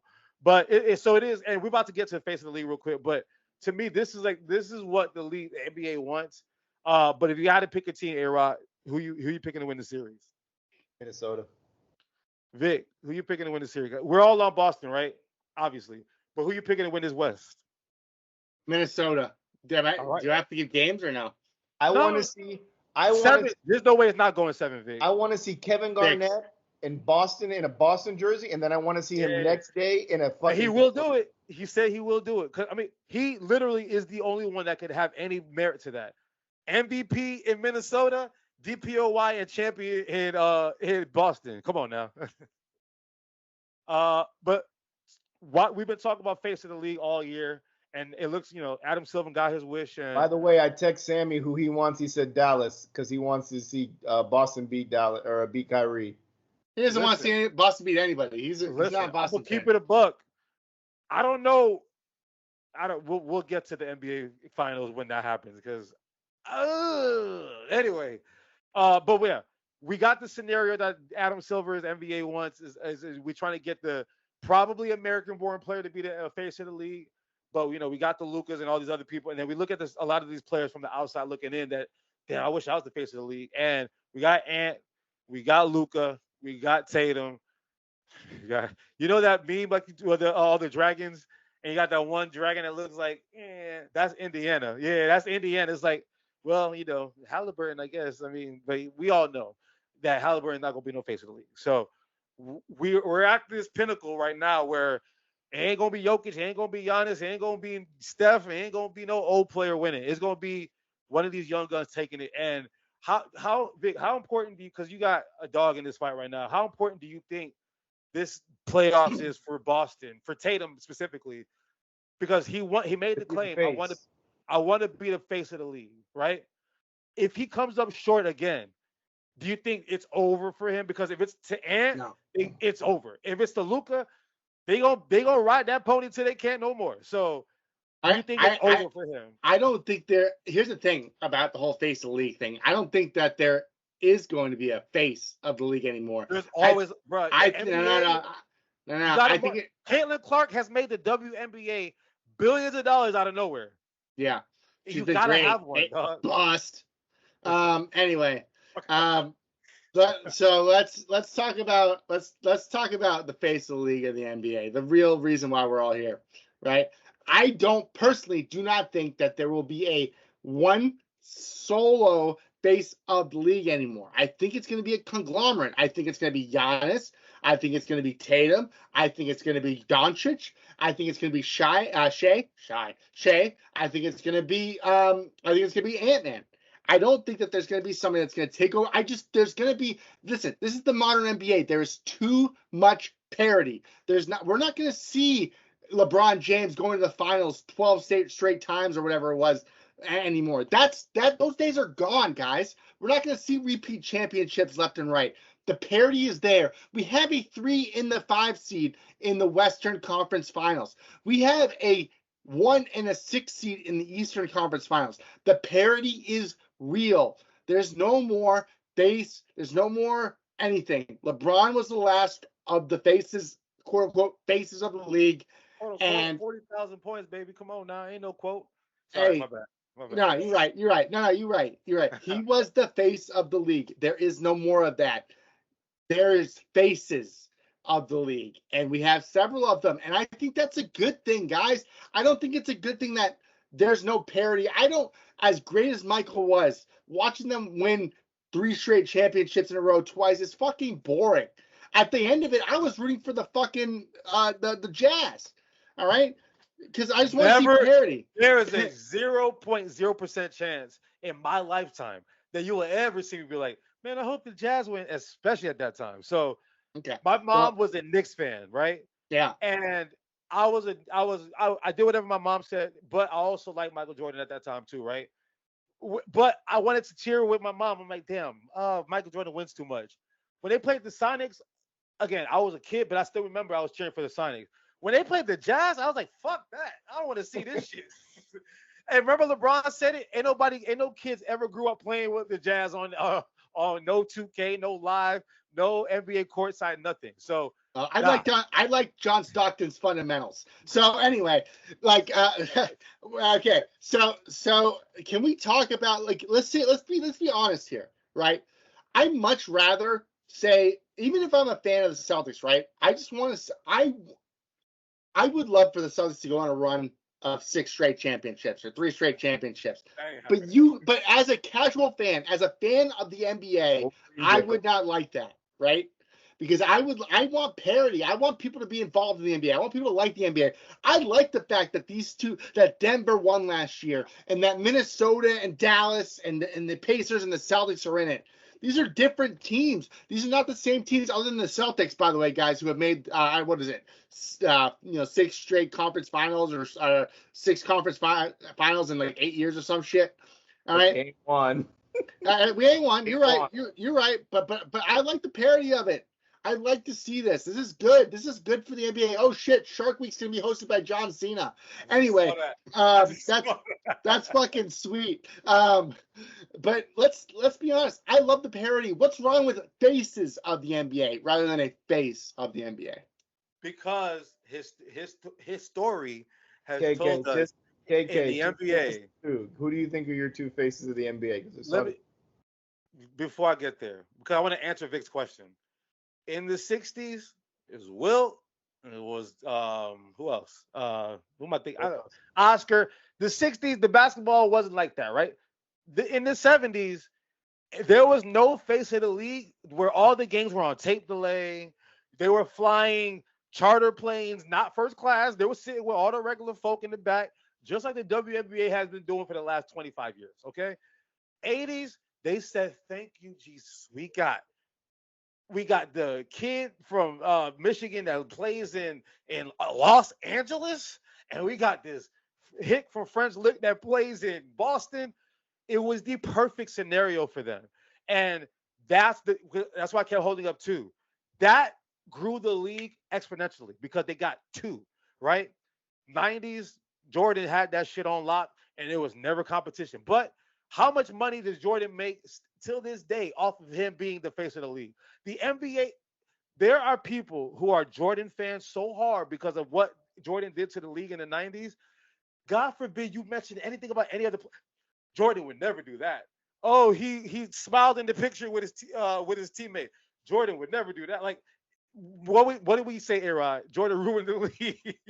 He was so good that he ruined the league. But the popularity at that time, amazing. Fast forward, we got Kobe, and we had who else? I mean, there was AI and Kobe, two people, right? After that, it was Kobe and who else? LeBron. And then it was LeBron. And then it was LeBron and Kobe. And then it was LeBron and Steph. You gotta have two. Jordan was the only one that could be enough of a presence to be that guy. To me, you gotta have like they did the MVP Muppets, whatever, with LeBron and Kobe. They never even played in the NBA Finals. But that era of our lives was amazing. It's like, damn, Kobe, LeBron, or Magic and Larry, Wilt Chamberlain and Kareem, Jerry West and Cousy. Like you always got to have a Shaq was there too, guys. Shaq and Kobe. Yes, but come on, Los Angeles people will literally take a bullet for Kobe Bryant.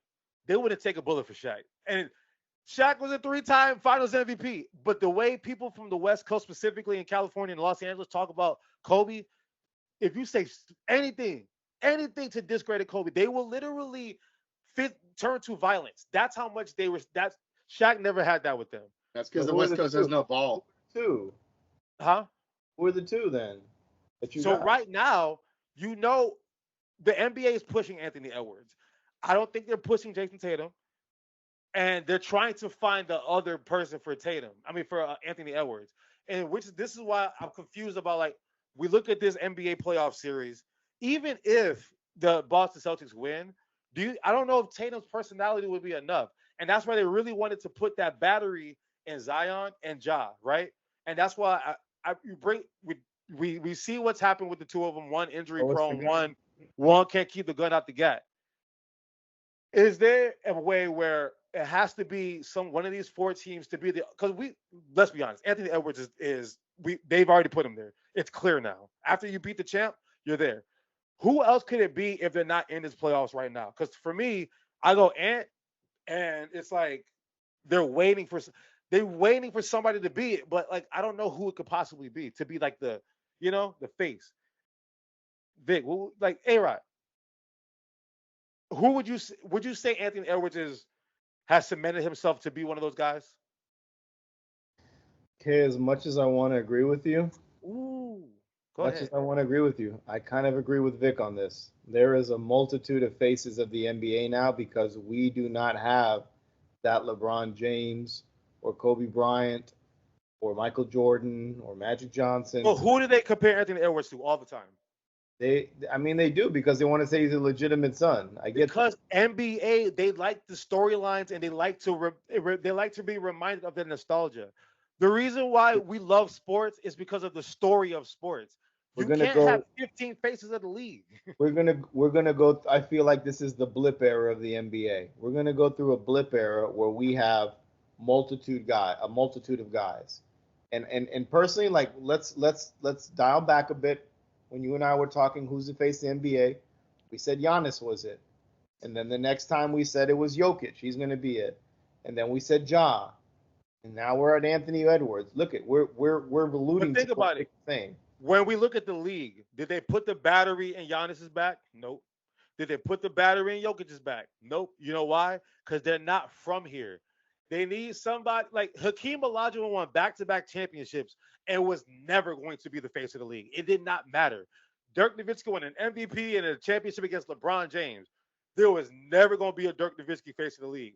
No matter what, they There's want something somebody about that they can push that's from here. push the face of the NBA. He may not win championships. Give it to the strong, hungry, fucking Nigerian, Greek guy who can fucking bully you, and Bro, he'll do better. they will never do that.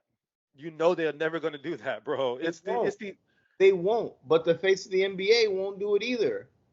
And Won't do listen, it. charismatic, has highlight play. Like we talk about Tatum. It's not as fun to watch him. It's just Jason good Tatum is basketball. fucking boring. Jason Tatum is boring. I'm sorry, Vic. And He's that's boring. what they mean. Michael Jordan was not boring. Kobe, LeBron, none of these guys were boring. You need Irvin. And I Bird. feel sorry for you guys because you guys are gonna get the fucking text messages after this with like 15 different Jason Tatum highlights. So don't say sorry to me. Send them. My phone Send them, is bro. on Do Not Disturb. It does not Send them. matter. Show me all It doesn't matter. Show me all 26 of his points or 36 of his points from yesterday, and then show me the score in the It was bottom. probably corner. like 25 free throws since the free throw disparity was astronomical. But that's not. I'm not going to do that to you. because I know Hey, you the gonna get mad. Celtics were like the best, one of the best teams in the NBA. Not only teams. So when the Lakers did it, everybody was like, "Oh, they're just foul merchants." But when Boston does it, oh, they just get free throws. I don't want to hear that shit. Give it to me straight, Vic. I'll give it to you. straight. I'll show you I'll show you the damn numbers. You want to I see them? wanna I'll hear show them to you. I want to hear it. I want to hear it. But you, A-Rod, Vic, y'all both on the train of like, all right, this is gonna be multiple. Like, Multiple. I things. feel like yeah, multiple. how much is multiple? We have I a like lot. I say 5, five. 6. Would it be unlimited? Like we like him, and him? No. Or is it gonna be like No. Mount Okay. Rushmore? It's like Giannis, Luka, Tatum, Ant-Man, Jokic, and that's it, right? But like they're not putting that. Like how many commercials do you see Jokic in? Like you don't see no commercials with Jokic. Because he's fucking playing with his horses. So How many hotels.com. commercials do you see with Giannis? It's my Sprite. He's not Sprite. It's Starry. That's it. I see a Ant-Man, lot. To be fair, I see a lot of Tatum commercials. Anthony, yeah, it's all boring. I like to play basketball. I shoot the ball like this. My mom did this for me. Listen, Bruh, I'm not come gonna on. say he's not fucking boring. He's fucking boring. Ant-Man is always like something slick. He ain't even won shit yet. Let him win a championship. Actually, Ant-Man out here killing babies. He's not gonna be the face of no goddamn league. Allen Iverson is my favorite basketball player of all time. And he won one finals game in his whole career. He was the face of the whole NBA culture. Like literally changed the whole culture. Why? Because he was easy to bat. I'm gonna double down on this because I'm a shoe person, and shoe sales can depict who may also be that. How And many shoe sales does Jokic have?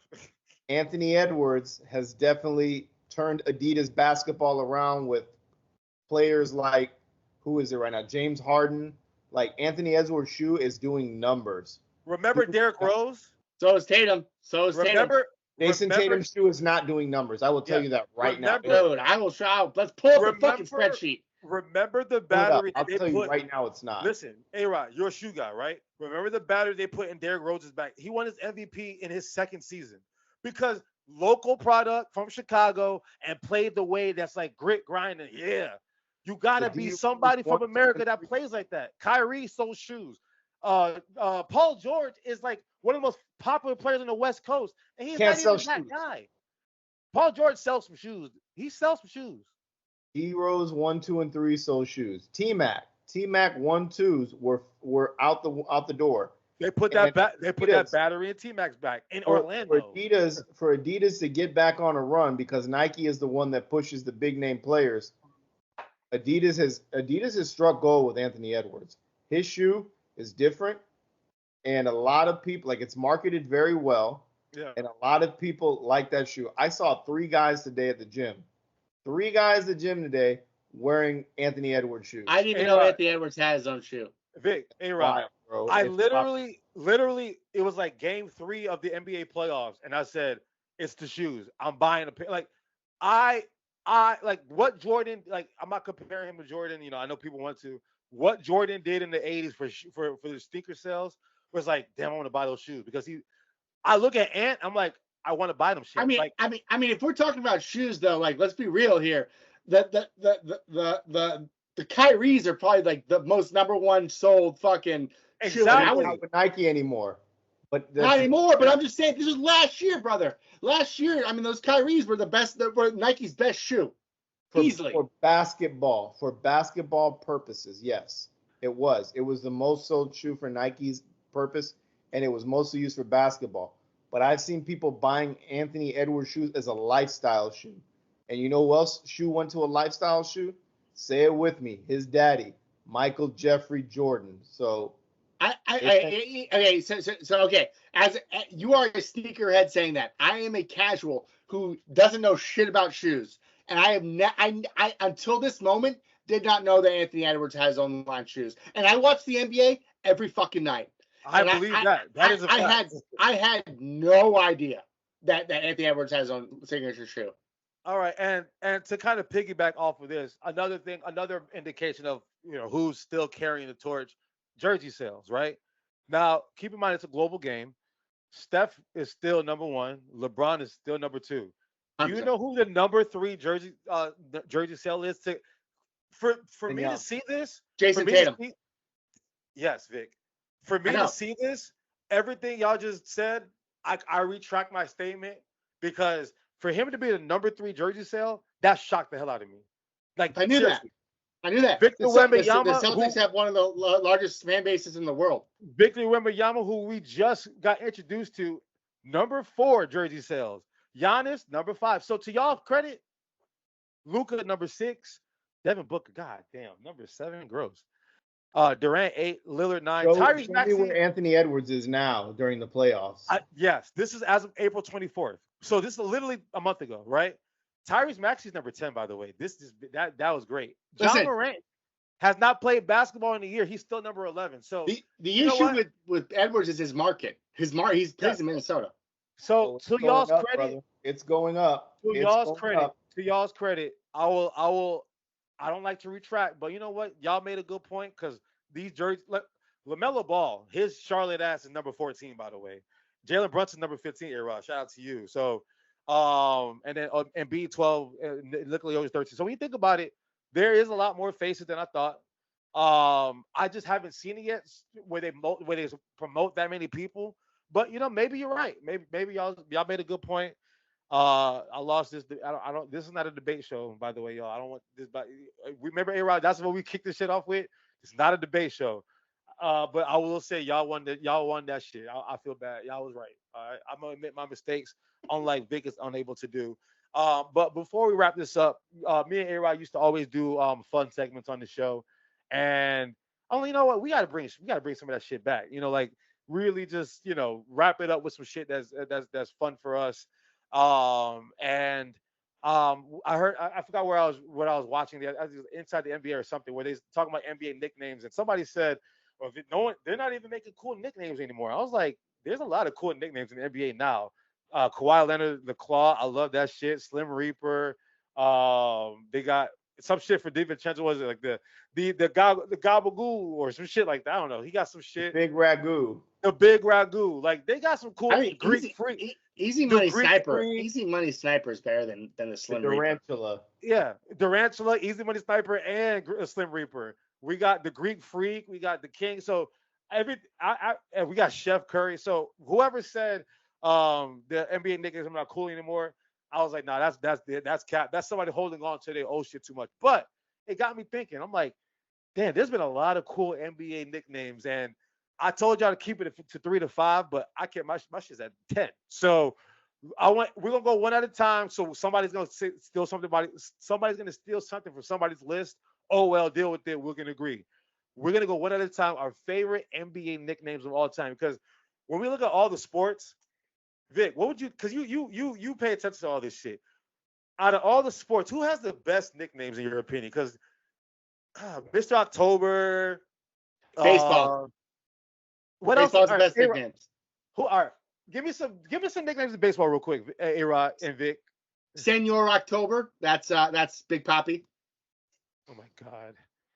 The only Mr. October that I know is not him, bro. No, it's not Mr. October. It's Senor October. It's the same. I'm sorry, But I don't know what else is there in baseball. Like that's not Noma, The kid. Laser Show for the Dustin kid. Pedroia, Come on, man. Uke Come for on. Kevin Euclid. Oh, he's just gonna go down Boston These players. shits Yeah. are boring. But hockey don't got no shit like that. Football, they ain't Yeah, really got actually, shit like that. The big hockey has hurt, Frank the Thomas. kid. Yeah, both of y'all got the kid. Baseball, I got the kid. This cool. Sit the kid. The big hurt Frank Thomas. Big Kurt, that's a good one. Bruh. The Nigerian Nightmare, who played for Kansas City. Yeah, they got a few. But basketball to me got the nicknames. I don't know. I'm biased. I'm a basketball fan. Okay, so we're gonna go one at a time. I get to go first. Okay. I'm going first. My favorite nickname of all time, and I really thought about this out of the 10 that I put down here, and one of them would be the answer because I'm not letting y'all take Allen Iverson away from me. I'm my favorite basketball player, so the answer would be one, but I would be biased. To me, George Iceman Gervin. To me, that's the best nickname I've ever heard in my life because they called the dude the Iceman in the '60s, dog. What the fuck was he doing in the '60s? They was calling him the Iceman. That to me is the coldest nickname of all time. Cold, no pun intended. To me, the Iceman, that's my favorite of all time. But we're gonna go one at a time. Go ahead. Who wants it? Big or A-Rod? I'll go ahead. This is gonna be no surprise here, guys. The Hick from French Lick. Yeah. Amazing nickname. That was on my list. And do you know how I found out about the Hick from French Lick? I read his autobiography that he wrote, cover to cover. Because Larry Bird is somebody I'm very impressed by him. Like the way he was able to, that Hick from French Lick, he can go now, and he got a lot of hoes and stuff. So, anyway, A-Rod, your turn. When we drafted Porzingis, everybody hated it, but as soon as we fell in love with him and saw how big he was, I know they were giving him the unicorn. Big pause. But when he was playing big down low, we called him crazy work, bro. That's nasty work, bro. Godzingis was really good. What was it? Godzingis is what we called him. Bad Zingus? God, like Godzilla, Godzingis. Oh, you guys are terrible there in New York. That's horrible. I'm going next. Pistol Pete Maravich. Oh, nice. Pistol Pete. That's disgusting, bro. Disgusting. All right, Vic. I'm going with one of my favorite players of all time. Non-Celtic because I knew you guys were gonna give me shit. Oh Agent Zero, baby. Gilbert Arenas. Okay, I like that. Agent Zero is dope. I like that one a lot. Hey, Rod, you got another one? They blackballed my boy from the NBA. And then he wanted to put a hoodie on and wanted to ball all the time. And they saw Hoodie Mello. Hoodie Mello. Okay, I like the homer pick. Can we not give him shit from homer shit? I would be getting fucking crucified right now if I gave you. I didn't say nothing. Hey, listen, A-Rod, I'll let you have that one because Hoodie Mello. I'm just fucking. Hoodie Mello's dope. I didn't say. I right? said I got my answer out the way, so I'm allowed to have my homer. All of us are allowed to have our homer. The answer and Dr. J, that's they're on a separate. That's a separate. Chocolate Thunder, that's another one I like. But Magic Johnson, do y'all know his name is not Magic, by the way? Like people don't understand. Irving. The dude's nickname was so good. No one's called him Irvin in 35, 40 years, dog. That's how good that Magic. That's another one for me. Magic. You got another one, Vic? Yeah, guys. Let me hit you with probably the most iconic nickname of all time, and that is the Black Mamba. Yes. Kobe Bryant. Yes. I like that. I like Vino too was good. Vino was good too. That one, he got a little older. I got a fun one for you here. He was a Knick for a little bit, but I don't really consider him a Knick. I consider him more from I think Toronto Raptors, Detroit Pistons. Jerome Williams, the Junkyard Dog. The Junkyard Dog, that was dope. Nice. That was a good one. Robert Tractor Trailer. God rest his soul. Oh, that's a good one. That's a good one too. Robert Tractor Trailer. All 407 pounds of him, but that dude was carrying Big Baby Vic. That's another one. Yo, your boy's going to prison for 40 months, by the way. Yeah, I saw that. What the fuck? They got your man on sex assault charges. What are we doing, Big Baby? He gonna get swole. That's what he said. I seen Big Baby in Orlando before, outside of his condo. He was just chilling by himself, like just chilling. All right, I got another. I got two more. I'm gonna rattle off my three, and then we're gonna be done, and then y'all can go. White Chocolate, because J.C. Williams is one of my favorite players I've ever watched in my life. The Dream, because Hakeem Olajuwon is from my mom's neighborhood, so like she grew up in the same neighborhood as this dude, and That was the first time I seen a Nigerian player in the NBA, and I was like, yo, this is great. I was so proud of him. And my last one, one of my favorite nicknames of all time. He just played for a team that I hated the most. AK-47. That was good. Andrei Kirilenko. Nice. Y'all remember him? Nice. That Yes. dude, oh, he could go, bro. He could go. Okay. So I'm gonna give you guys my last two. Yeah. First of all, being the great and probably one of the best broadcasters of NBA in our history for sound bites, the round mound of rebound himself. I love it. Charles Barkley. And then, of course, guys, my number one. You can't handle the truth. I hate It's that the nickname. truth, baby. The answer greater than sign the truth. No. It was real. Like, keep in mind, like the Paul Pierce that we see now when he was saying I'm better than D-Wade and all that. I know he's gotten a lot of flack lately, but back in that day, Vic, I was a big Paul Pierce fan because like his game was just so methodical. I'm like, oh, I love the way he just carved that shit up. I can tell you guys. So sitting in the Garden, watching the Celtics play, and it's a close game, and then they put that fucking scene on the screen. I want the truth. And Jack Nicholson going, you can't handle the truth. Yeah, the whole fucking place would get on their feet. It was absolutely bonkers. What? Do you have chills right now? I did, literally. I did. I would feel that. Dude. I like that one. I'll give you that one. All right. A-Rod, you got any more? Yeah. I was watching, what was it, fucking NBA documentaries, and Vinny Johnson was playing, and I was listening to them talking about him, and they kept calling him the microwave. I was like, the microwave, because he was cooking everybody. I was like, damn, that's entertaining, man. That's very entertaining. I like De'Aaron Fox Swiper. I think that's a fucking cool one. Yeah. That's like very fitting for him. Yeah. The funniest one to me, this is the funniest one ever, was Corey Maggette. Do y'all know Corey Maggette's nickname? Oh, yeah. Florida, baby. Bad porn. Bad porn. Why did I never know that? I remember like The Matrix with Sean Marion, which was another dope one. Sean Marion, The Matrix. But I never heard that one with Maggette. Why did I never hear that? It was so funny, was that one, man. I could deal with that. And then I was a huge Steve Francis fan, so Steve Franchise was always one of my favorites. I like Franchise. Yeah. There's a lot, bro. When you think about it, there's been a lot. Come on now. Now, A-Rod, you still think baseball got better nicknames than NBA? Come on, man. Like, there was a lot. Can I give you my worst? I can rattle down a lot of nicknames in baseball. Can I give you my worst nickname? What's your worst, Vic? They're both just as equal. Gary the Glove Payton is What's wrong absolutely with terrible. that? The glove? Dude, that's a glove. The glove. A glove. If the glove don't fit, you must have quit. That shit came out at the right time. That's terrible. I'm the glove. I'm going to be on here. I'm a glove.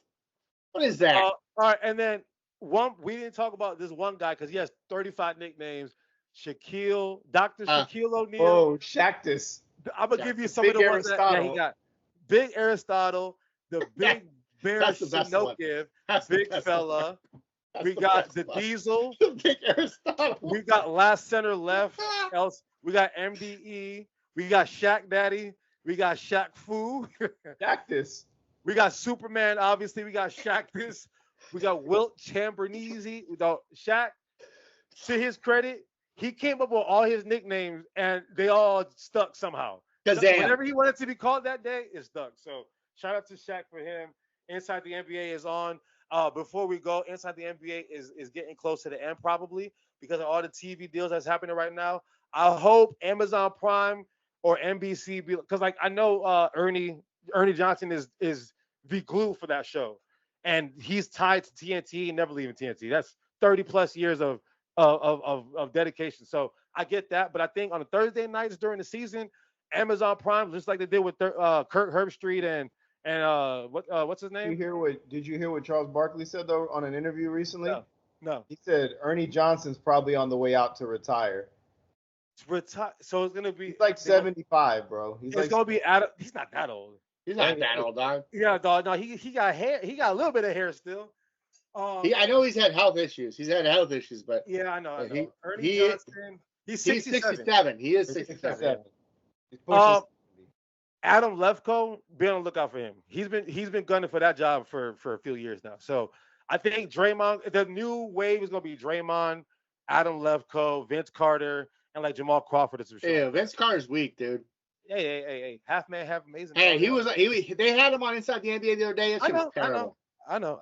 But it's because we're comparing them to Shaq, Charles, Kenny, and Ernie. That force on pause is like.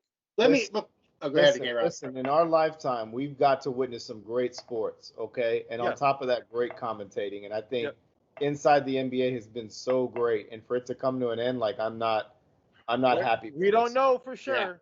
Yeah. I'm with you, AROD. I think that is hands down. And if anybody wants to give me an argument, I will fight you. That is hands down the best studio show. Champions League is really good too, but no, there's no argument. I'm sorry, bro. That's another level, bro. Like those. Stay up till 2 a.m. to watch that shit if I have. Bro, same. In my heyday, before I got old, no matter what, Thursday night, I'm up. Nowadays, I got a marriage and stuff like that. I gotta choose my spots. I choose my spots. My wife have a gambling problem. But back in the day, 2 a.m, no matter what. So. Hopefully not RIP to that, but maybe RIP to that. But we got naysayers. Big, who's your naysayers? I want to let my naysayers know that the U.S. men's national team roster just came out for 2 friendlies and for the Copa America. And I want my naysayers to know that even though we don't have Serginho Dest, the United States will finish in the top 4 of the Copa America. That's not something to celebrate, dog. Dude, it's like fucking Copa America. That's wild take for him, for me. AROD, haters, naysayers. My bad, naysayers. Naysayers, haters, whatever you want. So the skin is glowing today. I got my first facial. Pause. I got my first facial today. Whoa, that's crazy. He said he got his first what? Yeah. Damn. I got my first facial. Slow down, bro. I've got a lot of work going on. Your boy's got a listing that he's got, and he's got probably 4 sales he's posting. But yeah, just you got real estate questions. What's the motto, bro? What's the motto? Alex Rodriguez, I'll put you in your place. Put you in your damn place. Speaking of Alex Rodriguez, I saw a highlight of AROD, there's no real AROD, of baseball AROD in a Rangers jersey in an All-Star game like 20 plus years ago. I was like, I was with my girl because we went to District South. District South, we like sponsorship. We got a podcast. If you want to host us and you're listening, we got room. But anyway, I was watching. I was like, oh shit, there goes AROD. That was him in a Rangers jersey, babe. That was a long, long time ago. But my naysayers, today I was hooping before I was on the podcast today. We played 3 games. The first 2 games, dog, I was on my Anthony Edwards shit, dog. I ain't gonna lie, dog. All I'm saying is that the kid is back, bro. The kid is back. Don't let the old age fool you. I'm aging like fine wine. They called me Vino too. When I was back in the day when Black Mamba came out, I'm like, yeah, I like that nickname. I'm stealing that. So I've been the Black Mamba and I'm Vino now too. But I don't never mind. But all I'm gonna say is the kid is back. The kid is back. And also if we do get Paul George, I ain't gonna be that mad. I'm gonna be honest with you. I think he fits our team perfect because he ain't gotta be number 1 or 2. So I won't be mad at that. But that's all I gotta say. AROD, where can they find us at? You can find us on X, not Whoa, Twitter. whoa. Give me some more passion, dog. What the hell? They can find. I'm giving you passion. No, bro. You're glowing right now, dog. Let me get the passion, dog. You got that little, got the little glow in your cheek. Got a girlfriend now. Getting facials together. Y'all so cute. She administers. Come on. Facials, pause. She administers the facials. Pause. Oh, you got a free little facial, huh? For free $99. Okay, my dog. Okay. Get you one. Salute. Side note, my girl was getting one. Like she went to the esthetician. That's what they call it. She was literally just there when we started the show. So y'all might go to the same person. I don't even know. That might be funny. We'll talk. Anyway, with passion, where can they find us? You can find us on X, not Twitter, fair_weather pod. You can find us on Instagram, Facebook, YouTube. TikTok's still doing numbers. Search the Fairweather Podcast, or wherever you subscribe or listen to podcast audio. Search the Fairweather Podcast. You can catch us there. Someone take it away. Take us home. I got it. Listen, like we started No, off the Vic's show. got to give us a fucking. We almost got away from Vic. Oh shit! I'm gonna have to edit this. Make sure that we don't get away from this, Vic. We gonna post this shit tomorrow morning. So you got no excuses. You going up first thing tomorrow morning. You got a chance to redeem yourself, cause damn, my dumb ass almost forgot. Thank you, AROD. You the dog. That's why we here, dog. That's why we here. Vic, I'm about to literally pull out my Hard Rock app right now. Let's go to work. Talk to me. Jason Tatum over 2.5 3-pointers tomorrow. Lock it in. And give me also the under on Al Horford rebounds tomorrow, 7.5. Can we get another sport? You said 2.5 threes for Tatum. All right, minus 140. You said the rebounds under for Al Horford tomorrow. All right, we gonna do cross sport. We're gonna do same game parlay on that, and we're gonna go cross sport. What we got, dog? All right. Let me see. Let me give you some WNBA for tonight. Well, I guess I can't give you tonight. Can't be tonight. Got to be this weekend. Friday, Saturday. All right, Friday, Saturday. All right, let me see here. Real quick, speaking of last weekend, shout out to Usyk for beating Fury. Oh yeah, I forgot to say that too. I was at Blind Goat watching that with the wifeys, and you knew everybody had money on Usyk in there. Everybody was cheering their ass up. I was like, yeah, they just got paid. Congrats to y'all. But yeah, we got the Charles Schwab Challenge this weekend. Give me Colin Morikawa to win. And to win. Okay. To win. What's the odds on that right now? Plus 1,100. Oh shit. Okay. Show me a gun. And then give me. I'm trying to find. I gotta trust his golf knowledge. And give me Ricky Fowler in the top 10. Okay. Ladies and gentlemen, there you have it. Thank you for tuning into the show. Just know I'm gonna be at Vic's front door next week. If it don't go how I want it to, because I'm locking this shit in right now. So everybody, y'all have a good one and be blessed. Peace.